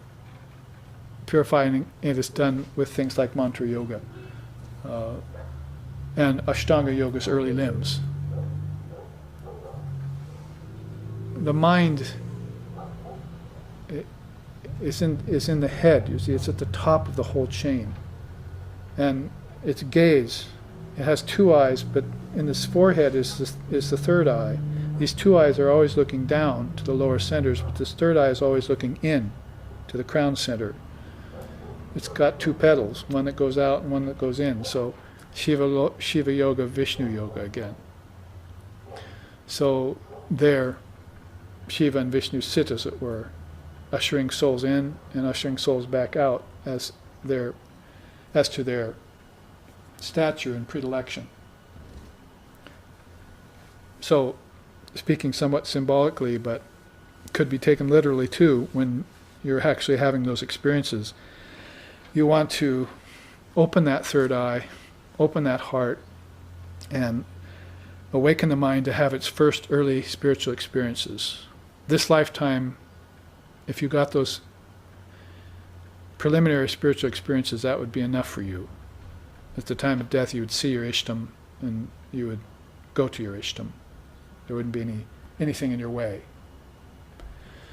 So that's going to be penultimate to having samadhis. Now remember, as far as Father of Yoga is concerned, Ashtanga Yoga, those samadhis are fourfold, and the first two are full-fold too. So you have samadhi of knowledge of objects, solid samadhi of knowledge beyond objects. Then you have samadhi of knowledge of bliss, bliss samadhi, and then a samadhi of self, ashmita, ripe self, before you can get to the unseated samadhi. So when they say here, have samadhis, yes, they want you to have the non-dual samadhi, but again, can you jump to something like that? Or are you going to have to take the stairs, one by one? Or you're such a high jumper that you can jump from the lowest step to the highest step, and even if you could, you wouldn't know what you jumped. So you wouldn't be able to go back and tell others what was there. So step by step is the way to go. Stabilize the mind during unrest. That's beautiful, really. You'd think it doesn't have any room in the non-touch yoga, but as a prerequisite, they're telling you pretty much that even into the late stages of spiritual maturation, you're having problem with doubt, you're having problem with fear, you're having the dark night of the soul come upon you. It's just that for some beings, it's not their fault. They know the gunas are acting, and they're also taking on the collective karma of other beings. So They're doing that willingly, like saviors and so forth, which are exemplars. So you stabilize the mind during unrest means that's building your opportunity to build strong stance, abhaya pratistam, steady, right? So whenever these difficulties come to you, it's the way of yoga. Patanjali says so, even with such a thing as getting a cold, he says so. It's your way of building strength by facing off these difficulties and always telling yourself, I'm not the body, but I am the Supreme Self. I am the soul. I am the indweller in the body, in the city of 9 gates. And that city operates under my auspice. No one else's. It comes and goes under my own auspice. I produce it, I destroy it. All with the power of my intelligence. Projection, mental projection. So if you can stabilize the mind during periods of unrest, it's much more efficacious and helpful than just being in sattva all the time. You get spoiled. Mm-hmm. So let these difficulties come and then stabilize yourself and face them off. Be steady. Abhaya pratistam, see. Like Shiva. Practice your Shiva yoga. And then attain the goal. You might say that attaining the goal will first call upon you or require you to acknowledge the existence of Brahman and acknowledge yourself as that. I am Atma Brahma, the self is Brahman. And then you will attain the goal of Brahman. So these are all said to be requisites of non-touch yoga, a way to practice this duality.